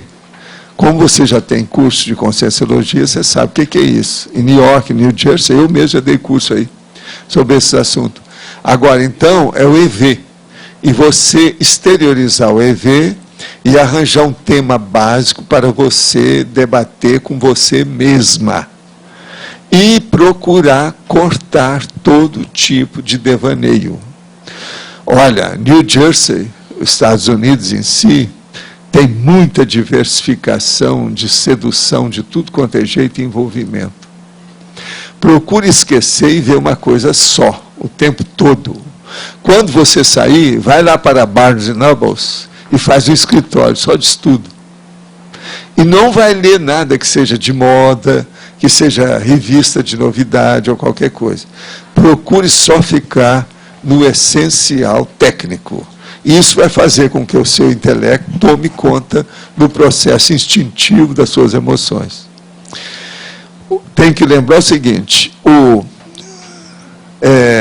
no caso aí, o mental soma é o paracorpo do discernimento. Esse discernimento é que pode atuar sobre os instintos ou seus desejos, que é o psicossoma. Então, para isso, é necessário uma auto-organização sua. Agora, outra coisa boa é o seguinte, arranja um horário para você escrever. Pega no laptop ou no desktop e arranja um horário que você possa fazer todo dia 2 ou 3 ou 4 horas de escrita. Mas não vai escrever coisa que seja banal, superficial ou apenas para inglês ver. Mas faça uma coisa de substância, uma pesquisa mais séria de algum tema maior. Por exemplo, eu recomendaria a você, estude a síndrome da dispersão consciencial, que é o processo aí do devaneio, que é o seu caso, justamente. Primeira coisa, pega o DSM-4 e vai estudar tudo que falar lá sobre dispersão. Todos os processos, você já vai ter uma boa ideia para se encaminhar nessa investigação. Quem é que está aí com... Você pode falar. Professor, a biotecnologia, ela trabalha com a manipulação genética de plantas e animais, né? Sim. Minha dúvida é se caberia, até foi uma dúvida que o senhor falou, de acrescentar as plantas ameaçadas de extinção. Você põe lá para nós. Vamos ampliar. E plantas ameaçadas de extinção. E também falar sobre os transgênicos na fatologia? Ou não... Transgênico é para meter o pau, né? Sim. Mas isso nós já estamos falando aí de transgenética, é a mesma coisa. Professor, inclusive a Plantar, que é a maior empresa de reflorestamento do Brasil, ela tem que não seja monocultura. Ela tem o banco genético e tem até os berçários. E acabar com a monocultura também. Ela tem os berçários. Você sabe por que eu não coloquei aqui? Eu tenho artigo, tem coisa especial só sobre botânica. Mas vamos pôr para enriquecer o processo, sempre ajuda. Quem é que está com o microfone? Você? Durante alguns anos, algum tempo, o professor trabalhou com clínica gratuita, atendimento. E isso no momento que o país não tinha a saúde pública que nos moldes que tem hoje. Não tinha SUS. E lá era impossível, porque as coisas estavam começando, a faculdade começando. E eu comecei a trabalhar, em primeiro lugar, eu era radiologista da Policlínica Odontológica. Essa que foi a primeira que aconteceu em Uberaba para melhorar aquela área toda, a região toda. Vinha gente até do sul de Goiás para atender lá. Agora, nós tínhamos 28 equipos. Equipos quer dizer 28 consultórios odontológicos. Eu era radiologista disso. Eu era menino, eu era adolescente. Tem até americano que me ajudou a estudar o negócio, como é que fazia. E nessa ocasião não tinha muito esse negócio de chumbo nem nada no raio-x, não. O negócio era a distância, tudo a distância. Punha lá e caía fora. Você está entendendo? Agora, eu comecei trabalhando assim. Eu morava lá, na Policlínica. Eu era a única pessoa que morava lá. Nem zelador não morava lá. Agora, eu morava, eu que tinha a chave das coisas, eu que via. Às vezes, eu que fechava as coisas todas, os pavilhões todos no fim do dia. Entende? Isso é 11h30 da noite. Entendeu? Então, eu vi isso muito de perto e conheci o que era miséria. A miséria, por exemplo, da odontologia começou pelo processo de fazer uma cirurgia geral e as mulheres grávidas. Então, a pessoa com os dentes tudo podre, as raízes tudo cheias de granuloma, infectados, e ela grávida, barrigão. Agora, isso dava pena. Então, veja, você sabe que isso tudo dá alteração no processo da gestação na mulher.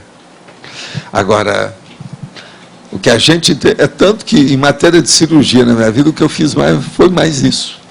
Durante esse período de odontologia, para limpar a boca, principalmente dessas mulheres, que eu tinha muita pena.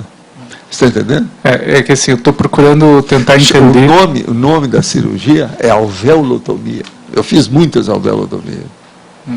Entende?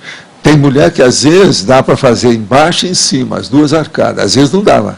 Fazia uma e esperava para fazer a outra no outro dia. Para tirar tudo aquilo que estava entregue às baratas. Agora, era gente que vinha lá de longe. E às vezes grávida. Então, só isso, por aí você vê a necessidade que era. Agora, ó, o meu consultório era bem assim, simplão. Mas eu atendia 95 pessoas por dia. Você vai falar assim, você é doido, nem ia ter 95 pessoas por dia, mas não é isso. Eu fazia triagem e atendia aqueles que eu podia e que estavam com necessidade. Então, ali eu indicava para isso, indicava para ali, para o hospital, para fazer isso, para um amigo meu, o outro que era especialista, entende? E outra coisa, ensinava a plantar para a pessoa melhorar a alimentação por causa das crianças. Agora, isso durou pouco. Foram alguns anos só, porque depois eu desisti. O dia que eu cheguei numa casa para atender o vizinho e passei na frente, e o cara estava tocando cavaquinho, com a cadeira em cima dos troços que eu tinha plantado, que era cenoura, eu desisti. Falei assim, aqui tem que primeiro entrar a educação, não adianta eu forçar a barra. Entende? Agora, nunca pude esquecer aquela história. E ele tocando cavaquinho. Tocando cavaquinho, com a cadeira em cima e pisando, com o povo tudo em torno dele, os negócios que eu plantei lá, com um esforço danado, com gente. Eu assim, não, então não dá. Outra coisa, a situação é tão precária que eu dava, por exemplo, tudo que era vitamina e complementos alimentares para as crianças, que estava tudo entregue às baratas, o nariz correndo, você sabe como é que é? A minha mãe até... falando e reclamando, meu filho, todo dia você vem sujo para casa, todo dia tinha que mudar o jaleco, a roupa, a calça, tudo isso que vinha batizado. Eu chamo isso de assinatura pensênica líquida. Agora, o que é que se passa?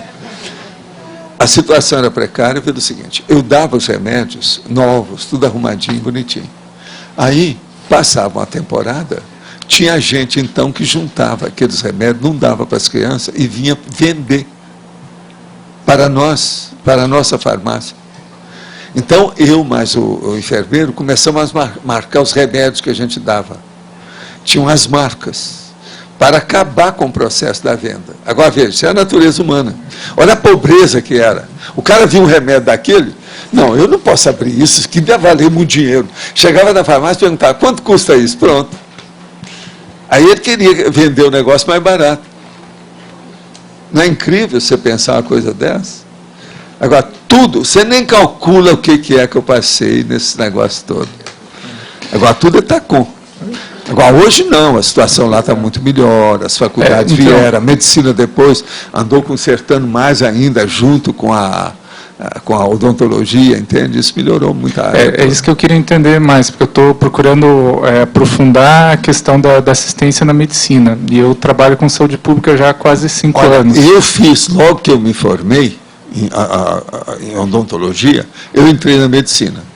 No segundo ano de medicina, eu formei 9 ambulatórios, instituições, tudo que eu der jeito. Uma boa parte delas é centro espírita.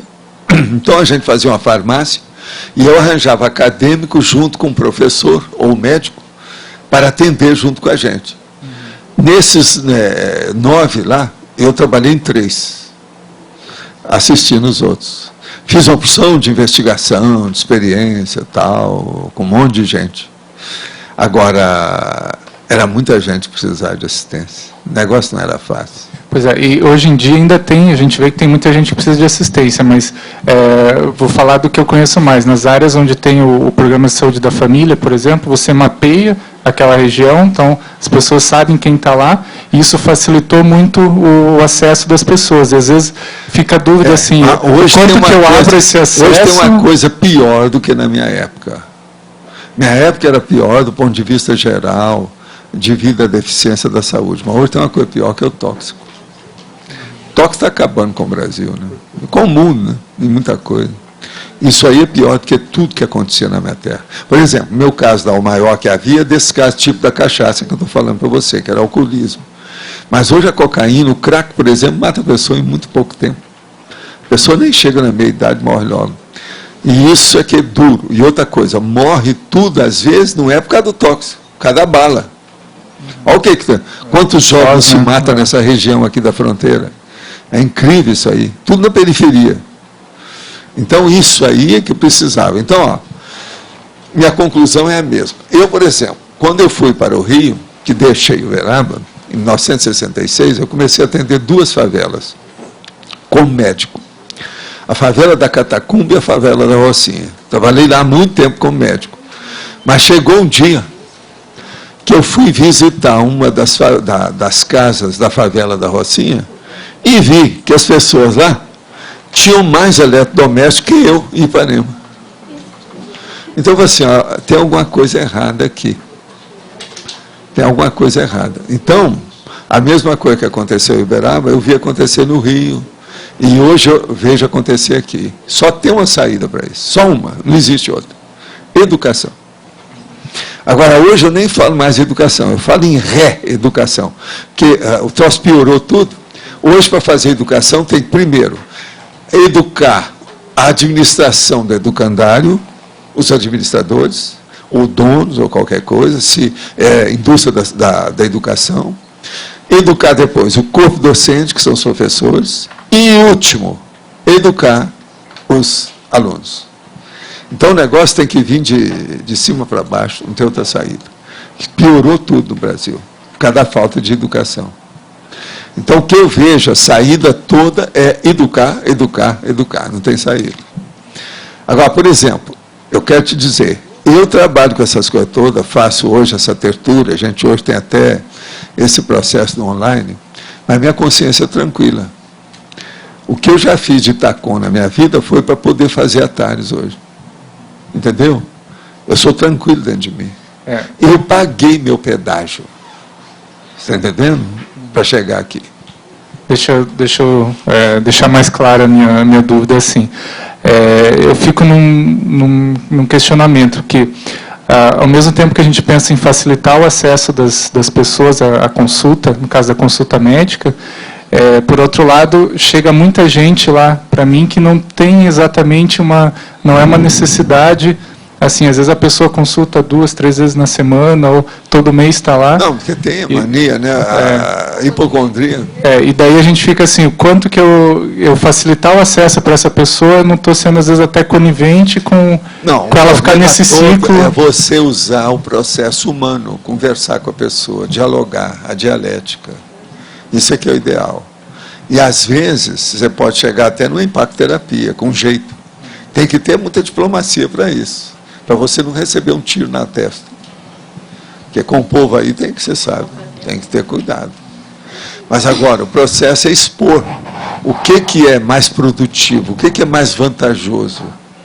Se você chegar para uma pessoa dessa e falar na lei de Gerson a favor dele, a favor da lei, assim, ó, você não tem vantagem nisso. Isso aí vai acabar com você por causa disso, disso, disso. Expor para a pessoa. Às vezes vale a pena. Agora, outra coisa. Começa a expor para a mãe. Em segundo lugar, para o pai. Em terceiro, é que é para o resto. Agora, se a pessoa é jovem, não tem mais ninguém junto dela, você tem que dar um jeito de arranjar um outro jovem que fale com ela. Porque o problema só se entende no horizontal. No vertical, ninguém entende nada e eles não querem saber disso. Então, a pessoa mais velha, que vai falar com outra, que é mais jovem, ela não respeita. Agora, se for um da mesma idade, do mesmo nível, que é horizontal, ela vai admitir. Então, isso é técnica de diálogo, você está entendendo? Tem que usar isso aí, não pode escapar isso não. Agora, ó, vale a pena esse esforço. Tudo é assistência. Não fica pensando que você está só 100% fazendo TACOM. Às vezes não é. Você está fazendo TARES. Mas agora é preciso trabalhar mais para você ver os resultados. Eu, por exemplo, eu pensava que eu estava sempre fazendo tarefa da consolação. Com o tempo eu vi que não era. A hora que começaram a aparecer as novas gerações, com o povo todo daquilo que você já tinha começado na raiz, você viu que a nova geração apareceu melhor do que a primeira. Isso já é orientação de esclarecimento. Eu vi isso. Então as pessoas já tinham outra mentalidade, já tinha começado a mudar. Agora, mudar a mentalidade é a coisa pior que tem, que é a mudança de temperamento, a opção de coisa que envolve, entende? É difícil. Mas a gente tem que insistir. Insista, não desista. Vá em frente. Está entendendo? Agora, a outra aqui. Olha, hoje, essa pergunta aqui, nós estamos batendo o recorde, que eu trouxe 16, com mais 11, são 27. O máximo que a gente tinha era 25. Essa é a 27ª. Existe possibilidade de um holopensene ser repetitivo, promover uma neoforma genética após nova ressoma de uma mesma consciência? Escuta, se há uma mudança de corpo, tudo é possível. Agora, numa mesma vida, tira o cavalo da chuva, porque não tem. O corpo é isso e vai seguir a genética, você pode reformular, retoca, ajuda, mas mudar de corpo não existe isso. Só no outro corpo. Tem que fazer uma gestação. Os 9 meses, eles são indispensáveis e insubstituíveis, noutra vida. De modo que, pelo que eu estou vendo, eu não sei se é isso. Eu vou ler tudo de novo, ver se eu respondi certo, Roberto. Existe possibilidade de um holopensene ser repetitivo, promover uma neoforma genética após nova ressoma de uma mesma consciência? Não é isso? Parece que o negócio que ele está falando é para outra vida. Se for outra vida, ele vai conseguir. Agora, o melhor que você faz é melhorar a sua ficha evolutiva. Olha o saldo. Quanto mais saldo, agora já pensou? Ele sair de uma dessa e pegar um macrosoma? Isso aqui é o ideal. Ou vir com um paramicrochip e melhorar a situação toda, tudo é possível. Depende dele.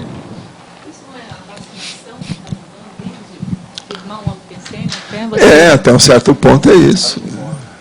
Mas falou neoforma, que ele disse. Mas olha, a neoforma, por exemplo, a pessoa tem de uma vida para outra. O cara é homem, virou mulher. Ele era mulher, virou homem. Todas as formas estão mudando. Quer dizer, a forma humanoide, no caso do gênero do corpo, né? Isso às vezes muda, muito seriamente. Quem é que está aí com o microfone? Você pode falar. Professor, né? Partindo da premissa que a saúde pública aqui em Foz, né, é bem precária, e objetivando que a educação é algo prioritário, e vendo, né, o programa de governo que o atual prefeito desenvolveu nas escolas, priorizando também a questão médica, né, trazendo vários médicos, como é que você vê a questão agora para frente?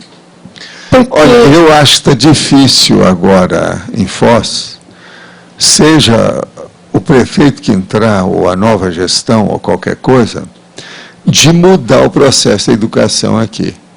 Não só pelo aquilo que o Paulo McDonald fez, mas também devido a isso que a Lourdes acabou de falar. São 3 universidades federais que vêm para cá. Isso tudo vai contagiar a situação toda. Você já pensou? Eu acho que Foz vai começar a ter república de estudante, que é uma coisa que não tem muito aqui, não tem nada. Vai ter, por exemplo, processo, talvez, pensões, tipo hotéisinhos para atender esses estudantes. Que foi assim que aconteceu em Uberaba conosco. Sabe, quando eu fui para o internato, não tinha nada disso em Uberaba. Agora, por exemplo, eu me alimentava, o almoço, principalmente, na República, que era chamada Pão, Amor e Fantasia. Não posso esquecer isso. Está entendendo? Porque lá era uma família que tomava conta, tipo pensão, que era acessível para os universitários pagarem. Que o negócio não era fácil para muita gente, entende? Então, por exemplo, Foz, essa infraestrutura acadêmica, para mim, vai ser criada em maior expressão aqui. E isso vai ser o máximo. E tem que haver uma conscientização de uma aprendizagem melhor, de maior qualidade aí no ensino básico, porque senão eles não vão passar no vestibular. O ensino básico não pode ter esse negócio da indústria, da educação, que passa todo mundo de qualquer maneira. Porque eles querem passar o povo para ganhar o dinheiro da mensalidade de cada um. Isso aí que está errado. Quando chegam no vestibular, não conseguem entrar numa Não consegue, porque o povo está analfabeto, apedeuta. Agora, eu acho que as coisas daqui para frente vão melhorar muito. Gente, vale a pena, quem não conhece, ir lá no Érico Veríssimo, que é esse mega complexo cultural que o Paulo fez. Eu estive lá desde a inauguração. Inclusive, nós mandamos um monte de livro para a biblioteca lá, você sabe disso. Então, esse mega complexo, ali tem tudo. É a educação, é o processo do esporte, a pessoa tem muita coisa que ela pode fazer lá dentro, vale a pena ver. Agora, veja, o plano deles era fazer mais uns 3 aqui na região toda. Porque aquilo tem várias cidades muito maiores do que a Foz, com dinheiro e tudo mais, com maior número de habitantes, você está entendendo? A demografia mais ampla, que não tem esse complexo cultural do jeito que foi feito ali, não. Complexo Cultural Érico Veríssimo. É lá no bairro São Paulo, não é isso que chama? Jardim São Paulo, que é aqui pertinho, não é longe. Vale a pena ir lá ver isso, pelo menos esse. Agora, tem outras escolas que são fora de série aí. Durante a eleição, possivelmente, vocês vão ver alguma dessas escolas. Examina onde é que vocês vão. Vale a pena ver. Durante a eleição, a pessoa é obrigada a ver, né, o lugar que ela vai votar. Vale a pena ver. Professor, em relação à abertura de uma faculdade de medicina pública, que acho que ia melhorar bastante também o sistema de saúde. Em qualquer lugar, desde que seja tem previsão, aqui, faculdade de medicina com F maiúsculo e M maiúsculo, não essas droguinhas que têm aparecido por aí afora, né? Tem previsão? O negócio vai valer. Não, se fala aqui de uma opção de coisa, mas eu não tenho. Eu estou desatualizado sobre isso. Agora, a medicina sempre ajuda muito, incentiva muito. Uma outra é a faculdade de odontologia. Ajuda demais.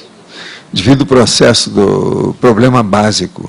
A odontologia, o povo não entende bem isso. Só quem já estudou muito que sabe. A odontologia mexe aqui, ó. É a cirurgia maxilofacial. Isso mexe na cabeça da pessoa. A odontologia tem muita relação com a cabeça. Está entendendo? É igual a psiquiatria. Mas o povo não tem ideia disso. E outra coisa, o dentista é uma pessoa que ele, às vezes, é mais enfermeiro do que médico. E o povo não entende também isso. Por exemplo, um dentista, ele fica aí, já está trabalhando há 40 anos, ele, às vezes, não pode deixar a clientela dele, porque vira uma família. Entra tudo a um entrosamento de uma tal maneira, então o ambiente ajuda demais a educação do povo todo. E outra coisa, um dentista, ele tem que ser uma pessoa que, uma personalidade tipo inglês, a plombe, a maioria, observa. Ele não pode fazer excessos, senão ele não tem clientela. Então, ele tem que criar uma família. Então, a faculdade de odontologia foi isso que aconteceu em Uberaba. Foi a primeira que foi instalada. Começou a melhorar tudo, levedor, massa. As outras vieram depois. Engenharia veio depois, medicina veio depois. Você está entendendo como é que é? Agora, a odontologia levedou, aplanou, embasou o ambiente. Agora, o povo não entende bem isso. Uma coisa que é boa no Brasil é que a odontologia é separada da medicina, não é igual lá nos Estados Unidos. Entende? E eu fiz os 2 cursos. Eu tenho autoridade moral para falar, porque eu vivi isso. Entende? E eu vi. Quando a gente foi, que era só zebuzeiro que mandava, com aquele povo tudo pobre de Uberaba, o gado Nelore, zebu, hindu Brasil, você está entendendo? Eles eram melhor tratados, tinham melhor saúde que o povo. Era assim, 1945, logo depois que acabou a guerra. Agora, a odontologia veio depois, já na década de 50 para 60, as coisas já tinham melhorado tudo. E a cidade cresceu, as coisas todas. O zebu continua tudo lá do mesmo jeito, mas hoje a população é melhor. está mais assistido. Então, isso tudo nós podemos ver por aqui. Agora, o que eu vejo também, isso aí é uma previsão óbvia. Quando começar qualquer coisa de medicina aqui, ou fazer esses poliambulatórios e as grandes policlínicas do assunto, vocês podem esperar que ver gente dessas cidades e cidadezinha da redondeza toda, inclusive gente do Paraguai e até da Argentina. Pode esperar, porque isso vai ser inevitável. Você, de vez em quando, não atende ninguém do Paraguai, não? Pois é. Hoje, a saúde de Foz, ela é feita para atender em torno de 317 mil pessoas. A população da cidade... 319, agora. Só que a saúde atende em torno de 450 mil pessoas. Dureza, hein? Isso já é estatística, isso já se sabe. Isso é dureza. Agora, me conta, essas pessoas, elas são repetitivas, né? Tem que dar um desconto nisso. Sim, mas é a turma do... Mesmo assim, que seja metade, já é muita gente. Valdo, são os brasiguaios, esses daí. Atende gente daqui, Roraima, Rondônia, Acre. Sabe por quê? Porque é o processo da colonização gaúcha. Então, eles vêm pelo oeste, ficam aqui, daqui já tem gente... Então, eu atendo pacientes, por exemplo, vem do Acre atender aqui, porque a família está aqui. Eles vieram os gaúchos para cá. Daqui, eles saíram para Mato Grosso, para Roraima, de Acre, mas é mais do que Acre. Aqui é mais do que Acre. É quilômetro, é anos-luz. O negócio não é fácil, né? É muita coisa. Mas é isso. É duro. Agora, gente, nós estamos vendo as coisas que vão ser criadas.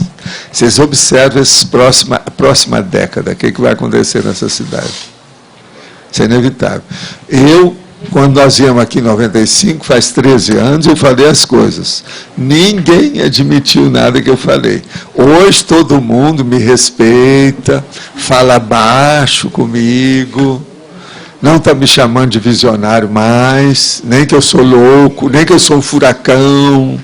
Não tem mais nada disso. A coisa está toda aí, está caminhando. Agora, veja, falei com a turma para comprar terreno nessa área toda, poucos seguiram o que eu falei. Agora eu falo a mesma coisa, tem muito terreno aí. O que vocês estão esperando? Compra, que isso é um dos melhores negócios que tem aí, está na cara. Querem fazer um pé de meia? Compre terreno. Está aí. O que vocês estão esperando?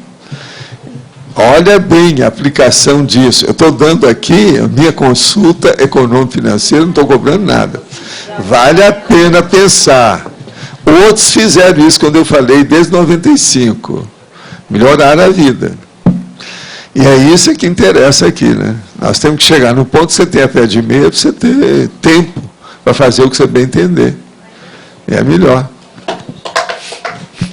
Mas olha, quem é que está aí com... Professor você? Valdo, na página 61, você Sim. podia comentar esses itens e mais especificamente o número 11, puritanismo. O número 11 é o puritanismo. Instalar ducha ao invés de bidê no banheiro. Puritanismo, antifisiologismo, disfuncionalidade e impraticabilidade.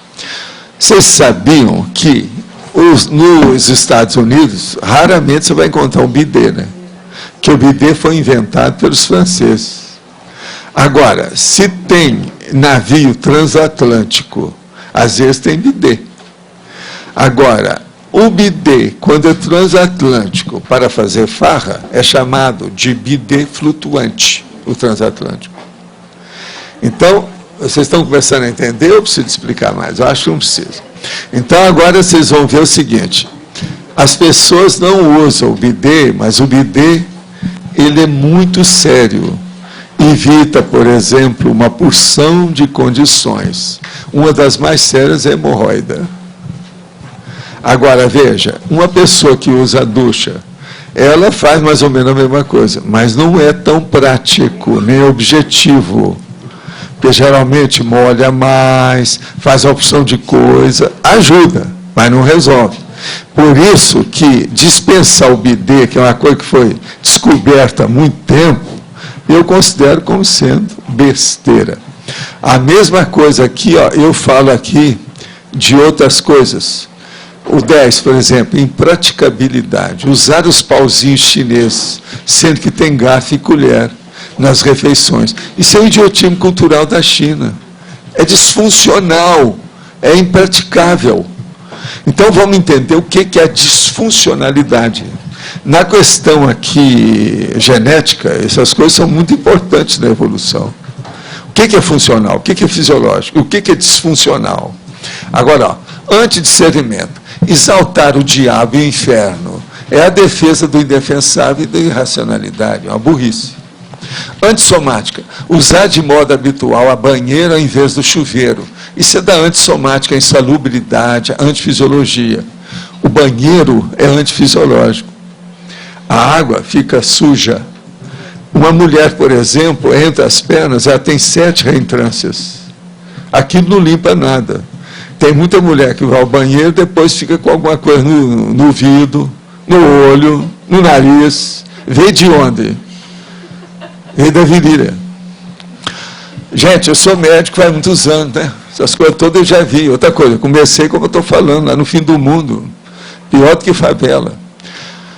Antitares, ser crente, é o bibliotismo, a automimésia, a dogmática, a repressão, a anti-evolutividade. Ser crente, não seja crente de nada. Use o princípio da descrença, não creia em nada, nem em ninguém, faça a sua experiência. Contradição, render-se a síndrome de Swedenborg, dilema, ciência, misticismo, a regressão consciencial, a psicopatologia, o incomplexo. É desconformático, deixar a forma predominar sobre o conteúdo. O anticonteúdo da arte, ao invés da ciência, por exemplo, isso é bobagem.